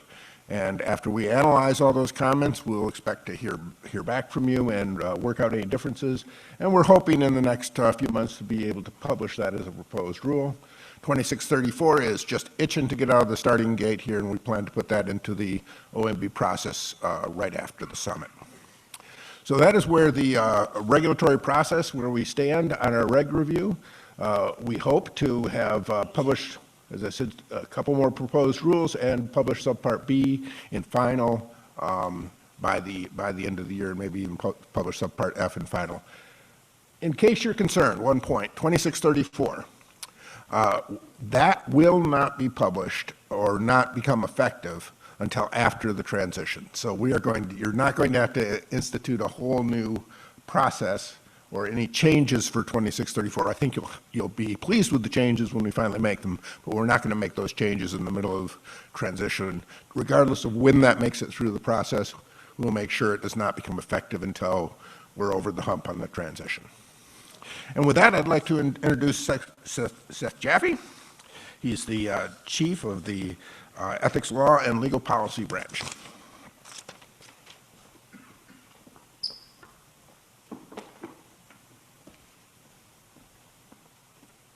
Thank you, David. As you can see, we've been very busy with regulations, but we also have been very busy with legal advisories over the last year.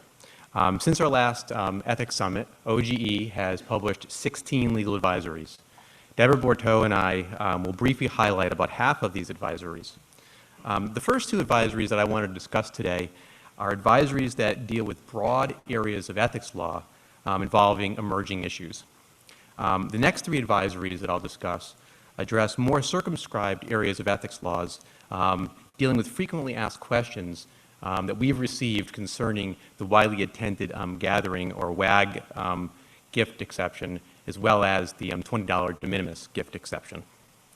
What all these advisories have in common is that you, as agency ethics officials, have expressed interest in and have contributed significantly to the final product. So we also here at OG really encourage you to suggest potential topics for future legal advisories that you believe will make it easier for you to do your job. So first, I'll start by discussing the social media legal advisory. Now, given the fact that social media is a quickly and constantly evolving area, we decided that it would not be prudent to address all the issues that come up in the personal use of social media in one legal advisory. We thought that we would address the main topics that come up and give ourselves some flexibility in the future to be able to address the emerging area of social media. So as a result, the social media legal advisory involved one of OGE's most extensive collaborations with agency ethics officials. We knew that your experience with your employees' use of personal social media would be vital for our understanding of the best way to issue guidance in this area.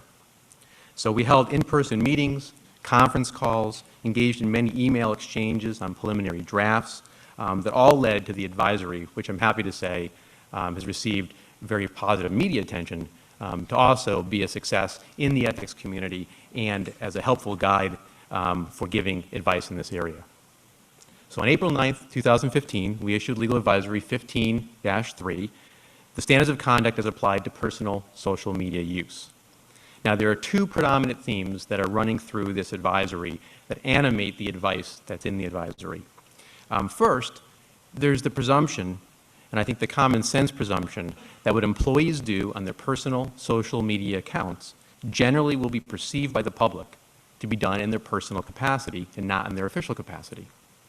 The advisory includes factors that might be considered in overcoming that perception and presumption. Now, the second theme that runs through the advisory is that although social media is a relatively new way for people to communicate and interact with one another, use of social media should be subject to the same ethics rules as other modes of human interaction. I think that the advisory is very adept at singling out the commonalities and applying the same rules to these new communications tools in a way that works on a conceptual and a practical level. So we applied this approach in the social media advisory to a variety of specific areas. And these topic areas include the use of government time and property, reference to government title and position, recommending and endorsing others, seeking employment, disclosing non-public information, fundraising, and then a very brief discussion of the use of official social media accounts. I think it's a good thing we decided not to cover all the topics in the advisory. So the next time that you have an issue concerning the personal social media use of an employee at your agency, I really strongly encourage you to consult with this advisory. In addition, for those of you who are interested in learning more about this topic and learning about the advisory, you may want to attend tomorrow's session here at 10:30 in the morning in this auditorium on government use of social media, opportunities and challenges. Now, since the last summit, OG has also issued other legal advisories that address broad and significant areas of ethics law, including Legal Advisory 14-8, addressing the reference to official title and position by employees affiliated with outside organizations in their personal capacity. We issued this legal advisory after several ethics officials came to us with concerns. They noticed that on the websites of outside entities, the online profiles of government employees, either at their own agency or at other agencies, included employees' official titles and positions. As many of you know, an employee who is serving or affiliated with an outside organization in a personal capacity may not use or permit the use of their official title or position or government affiliation if it could reasonably be construed to imply that his agency or the government sanctions or endorses his personal activities or those of another. So in the advisory, we point out that this determination is necessarily fact-specific as to whether a particular reference to official title or position could reasonably be construed as implying government sanction or endorsement. As a result, ethics officials making this determination need to consider the totality of the circumstances, and we provided a series of factors that ethics officials can use in making this determination. And we also gave examples illustrating the application of these factors. Now, because of the fact-specific nature of the determination, we emphasized in the advisory that agency ethics officials are in the best position to determine whether there are impermissible appearance of government sanction issues, and the best way to remedy any potential violation of the ethics rules. Now, in addition to issuing these advisories on larger, broader areas of ethics laws, we also issued a series of legal advisories on more discrete topics that we were calling spot legal advisories.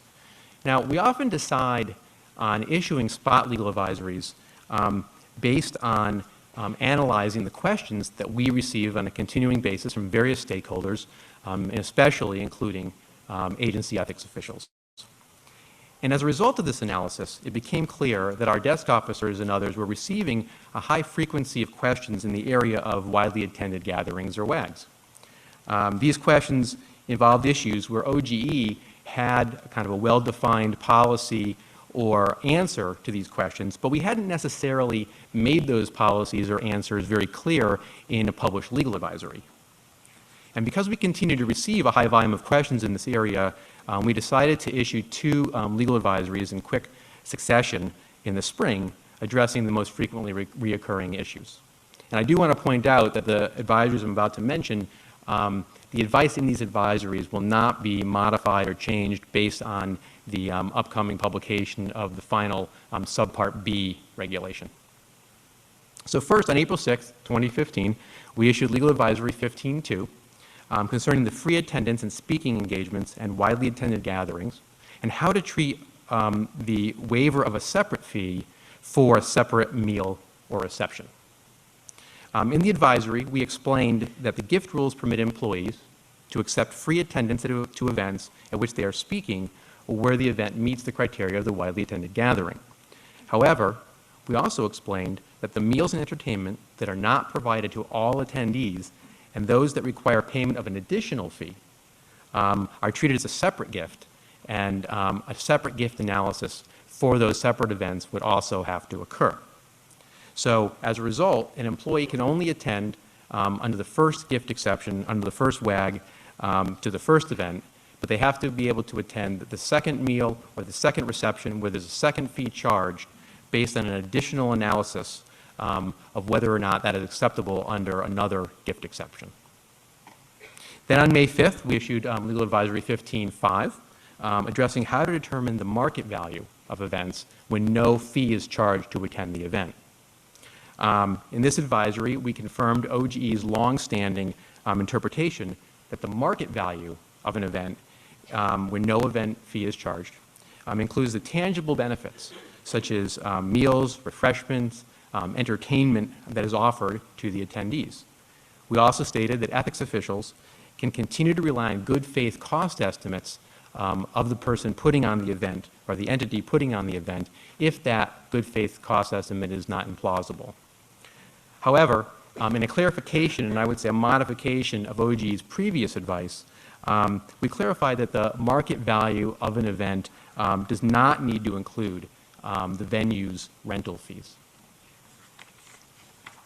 Now, in addition to our legal advisories on the WAG exception, we also issued another legal advisory on a widely used gift exception, and that's the $20 de minimis gift exception.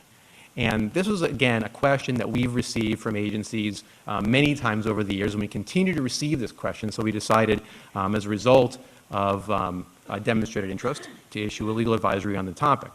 On April 30th, we issued 15-4, addressing the treatment of gift cards under the $20 de minimis gift exception. Now, the bottom line here is that the advisory explains that store cards or similar cards, such as Starbucks cards or Amazon cards, may be accepted if the criteria for the $20 de minimis exception are met. However, because they are cash equivalents, general use prepay cards, such as Visa or MasterCard, may not be accepted at any value under this exception. So what's next? What's coming up next? Over the rest of the fiscal year, we plan on issuing many legal advisories addressing a variety of ethics issues, mainly focused on issues that are relevant to the upcoming presidential transition. We'll be issuing a legal advisory on post-government employment. We'll be issuing a series of legal advisories on financial disclosure. Of course, you should continue to feel free to contact us with questions and proposed topics for legal advisories, because you never know when you ask your desk officer a question to get advice whether or not that question might then provide the basis for an upcoming OGE legal advisory. So now I'll turn the stage over to Deborah Borteau, OGE's chief of the Presidential Nominations Branch, to discuss several legal advisories addressing financial disclosure issues.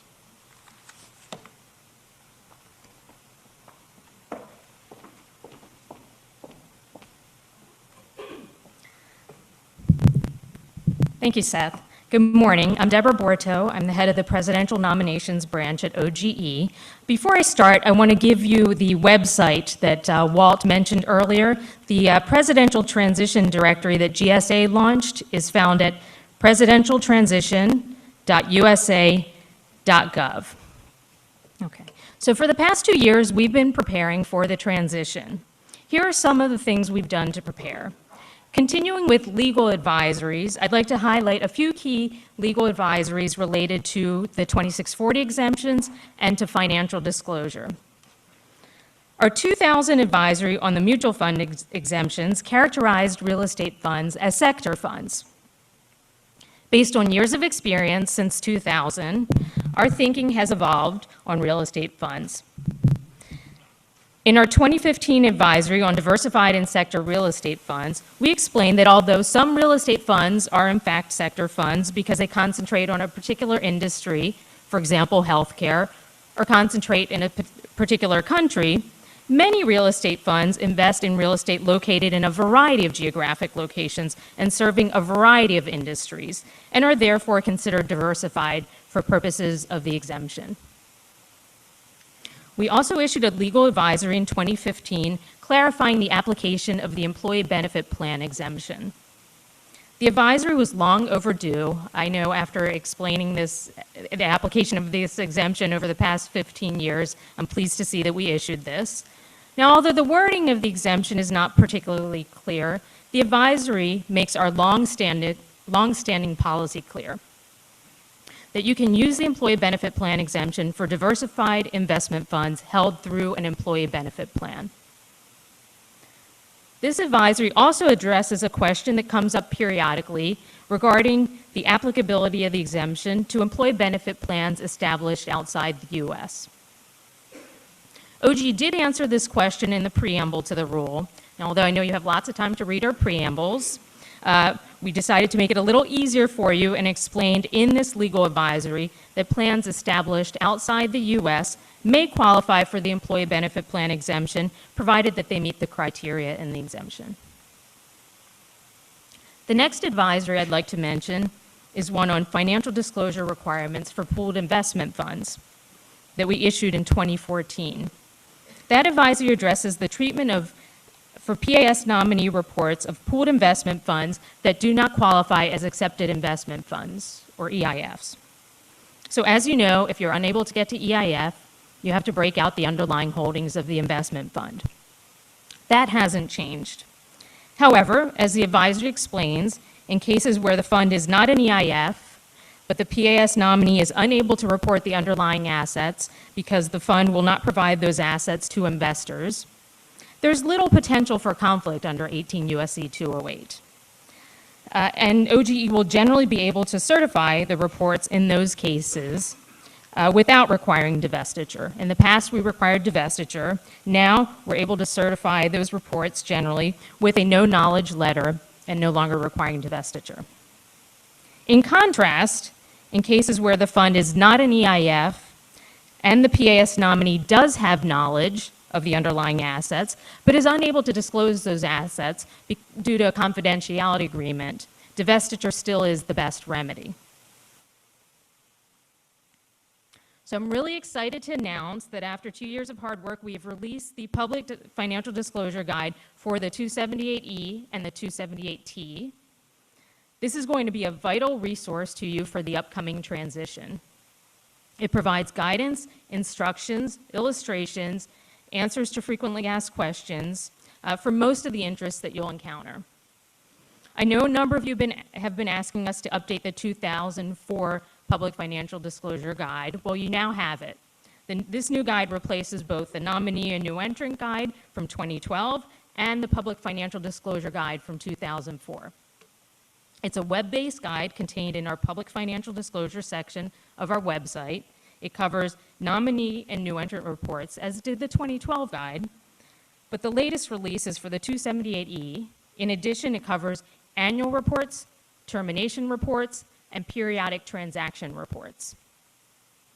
We've also created a For Ethics Official section that pulls from the 2004 guide with some enhancements. It includes programmatic topics that are important to ethics officials, such as review procedures, certification requirements, records management, filing extensions, late filing fees, and other information that's useful in running an ethics program. In addition, OG will be working on some legal advisories in the coming months, addressing the conflicts analysis for a variety of the interests discussed in the guide. The Nominee Ethics Agreement Guide that we first issued in 2009 and updated September 2014 complements the disclosure guide by providing model language for ethics agreements. The Ethics Agreement Guide has created consistency among ethics agreements and has helped speed up the ethics agreement drafting process. I'm also very pleased to announce that we've developed the nominee functionality for integrity. So I was resistant to change at first myself, but have been using integrity for nominees and keep finding more and more benefits. Integrity revolutionizes the way we review nominee reports. The wizard functionality reduces the number of questions you need to ask filers. In addition, using integrity should result in a more efficient process by providing the ability for OGE, the agency, and the filer or the filer's representative to review the report simultaneously and make real-time changes to the report. As you know, all non-SGE nominees will be required to use integrity for nominee reports. A number of agencies have been set up to use integrity for nominee reports. For those of you who haven't, George Hancock from OGE will be contacting you in the coming months to set you up. Today at 3:15, we have a session on the nominee functionality in integrity that will lead you through the life cycle from the presidential personnel to certification. Also, we'll have the integrity booth set up today, tomorrow, and Thursday.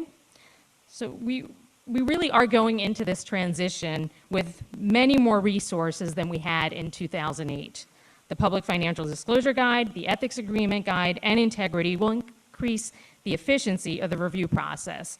And I'm hopeful that these products will assist you in the upcoming transition. Thank you. I'll now turn it over to Elizabeth Horton from OGE's Program Counsel Division, who will share more with you about integrity.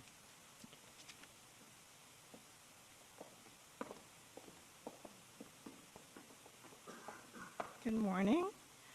As Deb mentioned, I'm Elizabeth Horton. I'm an assistant counsel in the Legal, External Affairs, and Performance branch, and I have the pleasure of sharing with you the latest about integrity. In 2012, when Congress mandated, pursuant to the Stock Act, that OGE develop a system for collecting and reviewing financial disclosure reports, the task seemed daunting and questions about available funding abounded. Nevertheless, at our last summit, OGE was able to preview integrity and provide demonstrations after development officially started on June 26, 2013. During the last summit in September 2014, development of integrity was still underway and of testing of key core functions had just begun. Since that time, a mere 18 months ago, integrity has progressed by leaps and bounds. Integrity officially launched on January 1st, 2015, and it worked. Accordingly, Integrity immediately began taking on filers in a free, secure, web-based system and continued to add filers at a swift and steady pace. In July 2015, early adopter agencies took on the task of reviewing integrity and providing invaluable feedback that enabled OGE to further improve the experience of users. A big thank you to all of those agencies for their tremendous assistance. We would also like to thank agency points of contact who shared their transition experiences and successes with agencies that transitioned to integrity later. After a smooth initial filing season, Integrity launched its nominee functionality in November. which has been used by the White House and has successfully processed a number of nominees since then, with more in the hopper. Throughout this time, OGE has made multiple resources available, including a program advisory and a help desk, to help make the transition to and the use of integrity as easy as possible. Presently, we are gearing up for the big filing season, ready for the higher volume of filers. And of course, we are preparing for the presidential transition and the surge of nominees that will be using integrity. The transition will really put integrity's nominee functionality to the test, but the system's exceptional performance to date instills confidence that integrity is more than capable of conquering the task. As always, OGE will continue to solicit feedback and suggestions with the goal of continuing to improve integrity. OGE will also be increasing the help desk support staff to further assist everyone. If you have any questions about integrity, as Deb mentioned, please attend the Integrity Nominee Functionality session being offered at 3:15 today, and/or the Integrity 101 or Integrity Q&A tomorrow at 10:30 and 12, respectively. If none of those times are convenient for you, please feel free to visit the Help Desk kiosk on site here at any time. Beyond the summit, know that many resources will continue to be available to assist you with integrity. Up next, please welcome Brandon Stier, who will talk to you about the annual questionnaire and ethics pledge.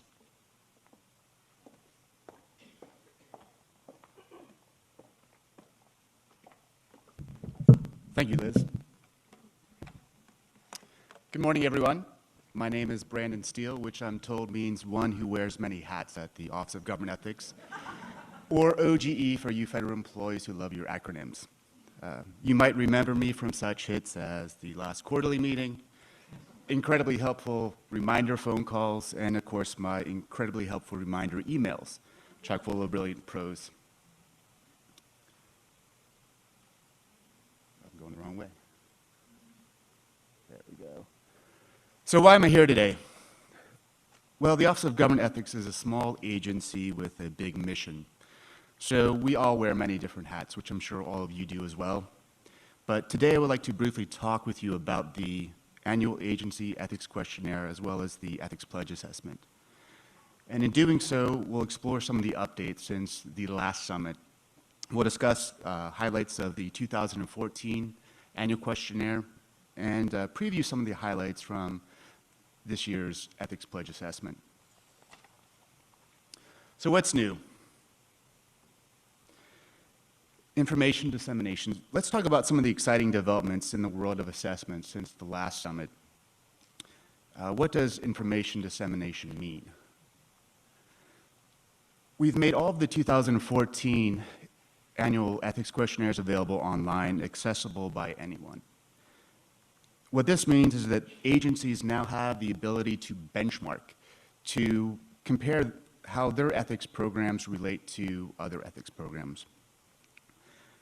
It also increases access to this information to the general public, and it fulfills President Obama's mandate for agencies to provide their information and their research and their data available online, accessible to educational institutions, NGOs, so on and so forth.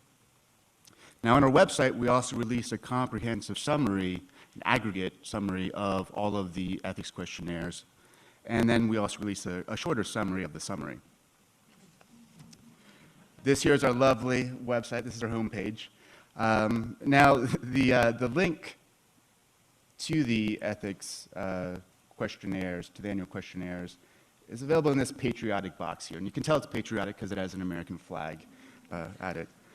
Once you click that link there, which is the green arrow hopefully points you to the bottom link, it takes you to this page. And on this page, it's an alphabetical listing of all the agencies. And by clicking on an individual name of the agency, that takes you to that individual agency's report. Now let's talk about some of the highlights from the 2014 questionnaire. We received questionnaires from 137 agencies, which was a 100% reporting rate. Out of the roughly 2.7 million executive branch employees, roughly 384,000 were confidential filers. That equates to 14% of the overall civilian workforce. And roughly 26,000 were public filers, which is less than 1% of the overall workforce. The survey showed that the top 3 questions that ethics officials received in 2014 related to gift acceptance, financial disclosure reporting, and conflicting financial interest questions. And the most popular remedy in 2014 was recusal. The reporting also showed the enforcement numbers, and they were trending down. And I don't have a lot to say on this slide other than that I want to give you all kudos because they're trending down because of all the hard work that you all do. So congratulations and thank you. The reporting for the 2015 questionnaires that you all just recently got is going to be coming out soon. We're still digesting the data. Once we get the reports up, we're going to, I'm sure, be posting something on the listserv and maybe as well our Twitter account, hashtag follow us, hashtag shameless self-promotion. Let's talk about some of the preliminary data that we got from the 2015 Ethics Pledge. So this first slide is the submission trend. And as you can see, that's not a bell curve at all. It's more like a fat tail. Most of our submissions came in right after New Year's. We're not quite at 100% yet. There's still a few stragglers outstanding, but I can promise you we'll get at 100%. Otherwise, I'm going to be hounding and hunting people down. So with 95% reporting, we can say that there were at least 960 non-career appointees appointed in calendar year 2015.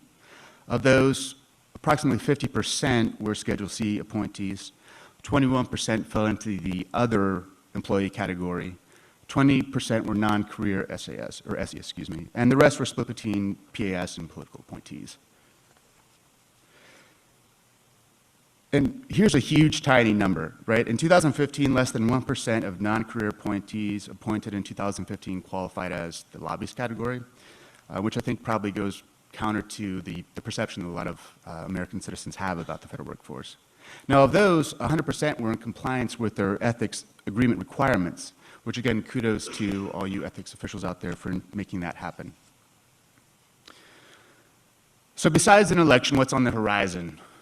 After auditing the surveys for 2015, we follow up. I'll be following up personally with agencies on the ethics pledges. Maybe some of the numbers didn't add up. No worries, I'm an attorney too. My mathematical prowess is why I went to law school and at arithmetic school. Desk officers, though, will be following up on the annual ethics questionnaire. Once any of these issues we've identified are addressed, we compile this information into a report, such as the one that was released in 2015, reporting on 2014, and we place those results online. So, thank you for your time, everyone. I would like to now turn it over to Cheryl to discuss some of the amazing, smashing year that the Institute for Government Ethics had.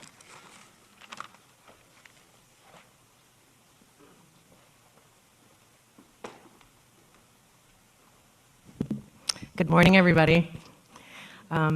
I'm Cheryl Kane-Piasecki, and for those of you who don't know me, I'm the video lady, I've been informed. I'm a lead instructor at the Office of Government Ethics Institute for Ethics in Government. I'm hoping that you all had a chance to see our facelift. We have a new logo, and we think it's pretty spiffy. We've got a new visual information specialist, and we're quite pleased with the work she's been doing for us. In the feedback that you provide us in the course evaluations that we issue after every training event, and also in discussions that you have with your desk officers where you identify training needs and topics that you would like to receive by way of training, we do listen to your suggestions.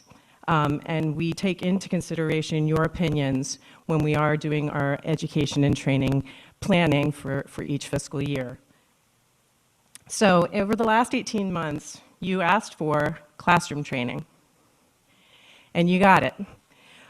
We offered 14 separate classroom training events. This is just a highlight of some of them. We did 2 regional workshops for your field folks who don't always get the chance to come to OGE or interface with OGE instructors. We had several spring workshops that we provided here in the DC area for those of you who are active practicing ethics officials to beef you up on the areas that you thought you needed additional training. And then working closely with desk officers, we identified a targeted group of small agency ethics officials who were new to the practice, who needed a really hardcore, intensive curriculum experience. And so we gave them a classroom training on the fundamentals of ethics law and regulation. You also asked for training products, and you got it. We know that employee training, annual training, is something that requires an awful lot of your time and attention. And so we have circulated the first round of scenarios that you can use for your employee annual training. We will be giving you and rolling out more of those over the course of the fiscal year. And today, at the summit, on the last day of the summit, Patrick and I will actually be modeling the annual training methodology that we're encouraging in this module, so that you can observe how we would anticipate that it be taught. We also have a library of staff training videos that are on our YouTube channel. This is a library that is continuously being built upon, and we encourage you to use this for your internal staff development, internal staff training. It's got the advantage of being self-paced so that your employees can use it as they have time during the workday. OGE uses these videos for our own internal staff training. And to facilitate your ability to use them and to know what's available and so you can target a curriculum for your staff, we have an on-demand course directory, which is on our max.gov site under our distance learning tab. And here you can search this document for all of the available courses that we have provided. The advantage of using the max.gov site is that it not only has the links to the videos, but all of the materials for the courses reside there as well. So the slide decks, any handouts, any reference materials are also all located on the max.gov site. You also got 34 distance learning events. I think this is a Department of Interior employee engaged in distance learning. That's one heck of a Wi-Fi system is all I can say. But we gave you 34 monthly learning series and some massive open online courses. And that's all well and good. You know you've consumed those things. What's coming is really what you want to know, right? Well, we're going to be delivering some more training products. As I said before, we have additional sets of annual training modules that we will be circulating. These will be targeted to specific groups of employees. By that I mean we have developed scenarios that reach to contracting officials that would be used specifically for supervisors or for law enforcement, and that's just a sampling of some of the modules that we'll be circulating to you. In addition, and I know I've been promising this and you think it's like a pie crust promise, you know, easily made and easily broken, new employee orientation materials are on their way. We've had a few hiccups with respect to getting those materials ready for circulation, but you will be getting them and it will be a complete packet. It will be a handbook, it will be summaries of the standards and summaries of the statutes, training scenarios, and then a comprehensive instructor guide to help you understand how we anticipate that those training scenarios would be used. Well, what else is coming, you might ask? Classroom training.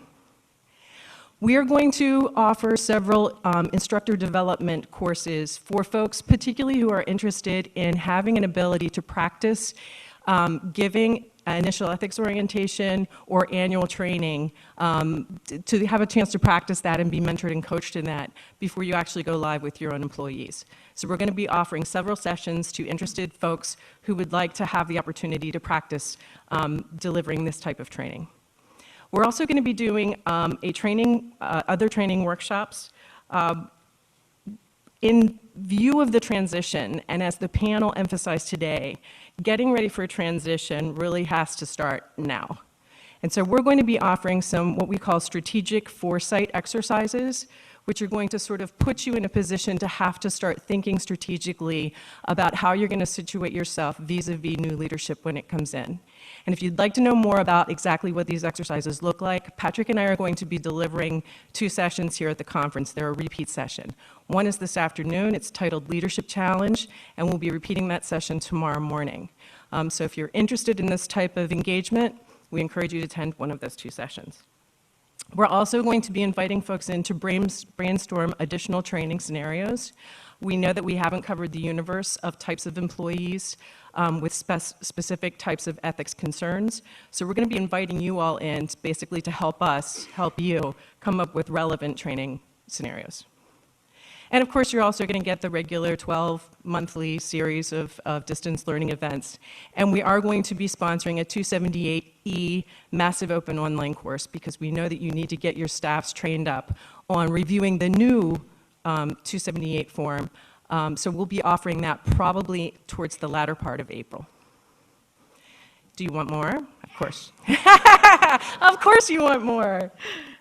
But you have to tell us, because we're not omniscient. I'd like to think I am, but we're not.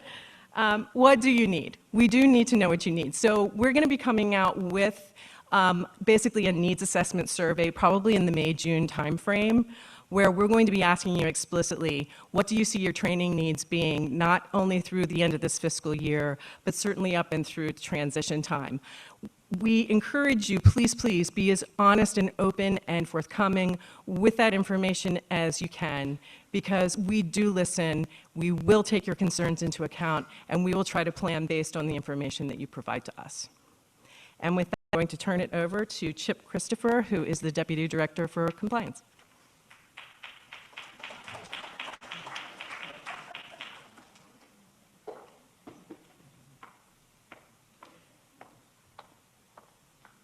Dave, your watch. Okay. Good morning, everyone. As Cheryl mentioned, my name is Chip Christopher. I'm the Deputy Director for Compliance from OGE. I recognize that it's been a full morning, and this has been a long session, and it's going to be just a bit longer. It's going to be a year in review, not a year of review, I promise you. We will get out of here in plenty of time for everyone to enjoy lunch, but we've done some great things in compliance, and I wanted to ask you to indulge me for just 10 minutes or so I could run through those just a bit.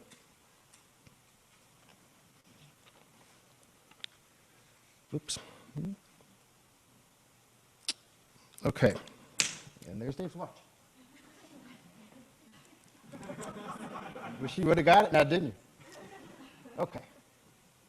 First, I'd like to talk about the Program Review Branch and some of the things that we've done there. As you can see, in 2015, fiscal year 2015, we issued 59 reports. And those reports contained 122 recommendations for improvement. By far, the largest areas that we identified in need of correction or where we identified deficiencies related to financial disclosure and ethics education and training.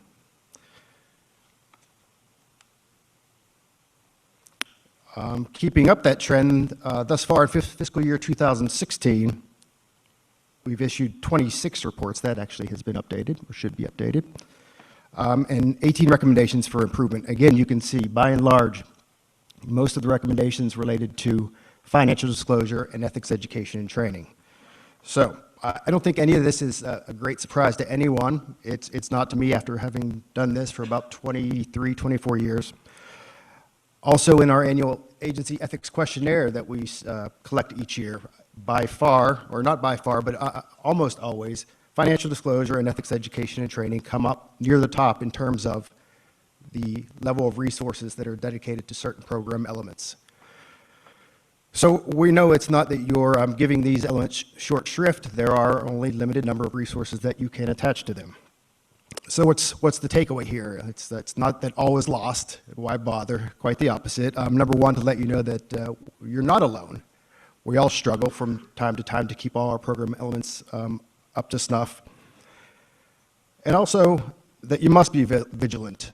You might have a great ethics training program during one year, and it can only take one oversight or one slip up and you can fall out of compliance. So you must be vigilant. And I'm getting to a point here, and the point is that I'm going to urge everyone here, despite your busy schedules, I'm going to urge you to please take some time, whether it's every 6 months, once a year, whenever you can fit in, take some time to do a self-assessment of your ethics program.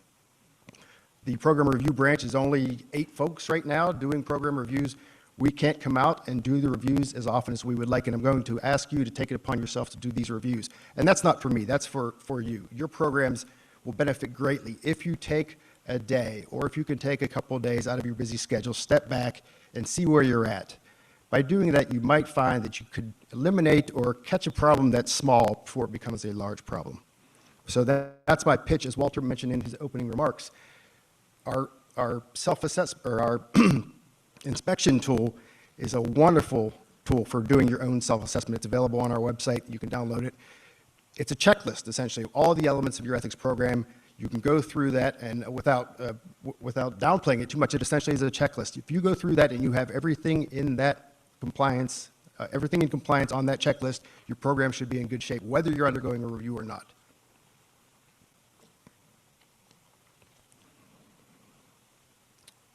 That almost as if on cue.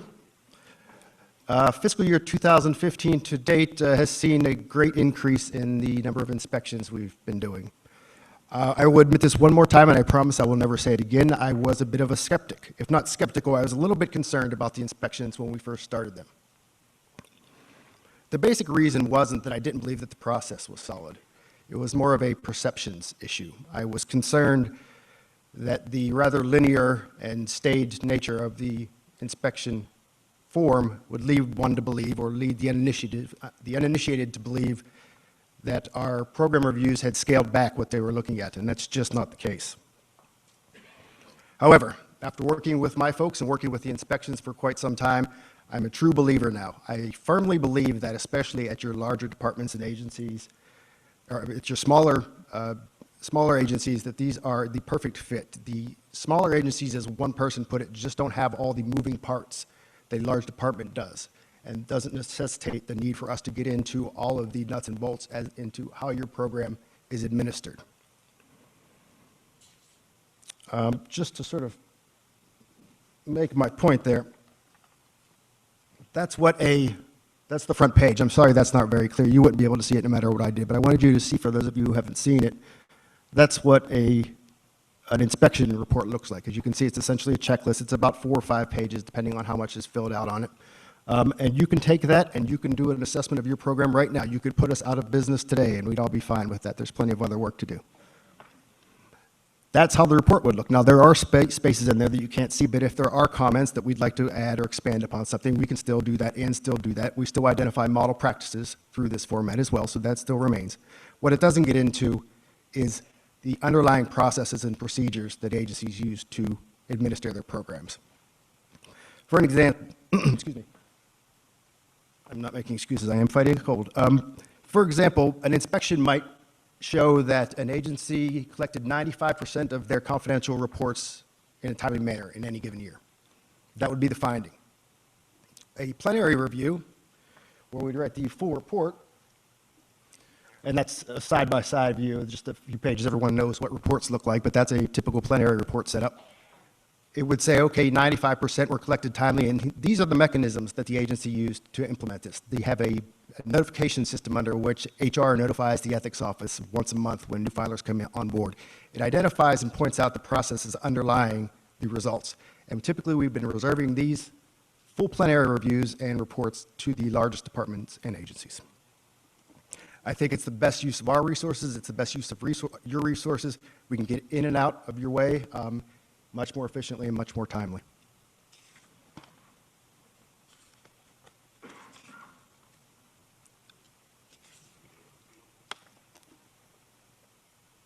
And you also have to forgive me, I'm getting to that age where I can't see anything all the time. It's either too far or too close. That seemed to resonate. Some folks know that feeling. So what's coming up next? In terms of planning, for this year, for the rest of fiscal year 2016, we're going to focus by and large on conducting the reviews of agencies that have the largest number of PAS filers. The idea there, I think somewhat obviously, if you haven't heard it before, the idea is so that we can get into those agencies, complete our reviews, and get out of your way to allow you to focus on transition issues. We'll still be conducting reviews, obviously, in fiscal year 2017, but hopefully those will simply be the smaller organizations that won't be so disrupted by transition. Some of the places that just have one PAS or a handful, some of them don't have any. Our hope is to get the bulk of the reviews done at those agencies that have a large PAS cadre, so we can get out of your way in time for the transition and you can focus your efforts on your new folks.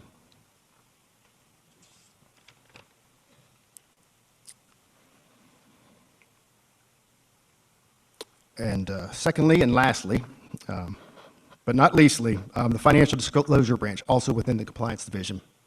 Just want to talk a few minutes about the great work that the Financial Disclosure Branch has done this year, or in the past year and a half, I should say. This is my favorite slide, I think, because it's simple and it's awesome. As you can see, it's simply a summary of where we've been the past 3 years or so in terms of collecting, reviewing, and certifying those reports that are required to be filed with OGE, the PAS reports and the DAO reports. In 2013, as of December 31st, 2013, there were 105 reports outstanding that we either hadn't received or hadn't been able to certify. Through great efforts on our part and particularly on your part, in 2014, we got that number down to 22 reports outstanding from 3 agencies on December 31st, 2014. And then in 2015, that's the best one, at the end of the year in 2015, we had collected, reviewed, and certified all the financial disclosure reports that were required to be forwarded to OGE, and that is just fantastic. If you'd have told me that that was possible 4 years ago, I would have said no way. That is just unbelievable, and I'm very proud of my folks, of course. I'm proud of the whole office, but I also thank you very much for your efforts. I know we start to hound you to come around November. It's only so that we can do what we need to do in order to get these reports moving forward and certified in time so that you get a great letter to your agency from Walter saying your financial disclosure program for the nominees is outstanding, all reports submitted, and everyone has a great new year. Excuse me.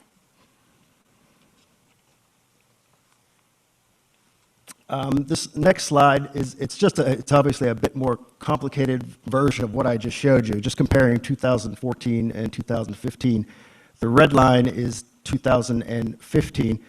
Just a couple things. I'm going to walk over here and I'll yell. I said this box is purple. No one's agreed that it's purple. Anyway, the big box there, that's going to show you the difference where we were at in 2015 versus 2014. You saw there was a big peak in 2014, and then we got nothing forever. And then we called you in November and said, we really need these reports, and we had another big splurge, and then it dropped off again. We still had 22 remaining outstanding in December, on December 31st. The red line shows you 2015. You see how it's just more relaxed. It's just a much more consistent submission and collection of reports. We did have a little bump in November when we made those calls, because you can see it's a much more consistent approach, a much more consistent collection and review of the reports. We love that. That enables us to do our work and plan our work appropriately. One thing I want to point out, because of the scale, this doesn't look like that big of a deal, but you'll see the red line is touching 0 there. That's 2015 when we collected all the reports. The blue line, 2014, that actually goes out a long way. Those 22 reports, it took quite some time, so that's just a great improvement over last year. So as they say, no good deed goes unpunished. I'm going to issue a challenge for this year. And this, again, why we're all here is about transition, and this is leading up to the transition. We would love it if we could have all the reports collected, reviewed, and certified in our office by Election Day, by November 8th. Obviously, I'd like to have them earlier. But ideally, it would be wonderful, and we'll keep bugging you about it. We would love to have all the reports in on time so that we can certify them as appropriate by election time. So again, so that we can turn our efforts toward the task at hand, which will be the transition to a new presidential administration. And I actually got you out a bit early. It's 1:45 now. I think we're breaking for lunch. There are some lunchtime sessions if you want to attend those, or there's the cafeteria, and there's some food trucks outside, as Nicole mentioned. It's a wonderful day outside. Otherwise, we will see you after lunch. Thank you so much.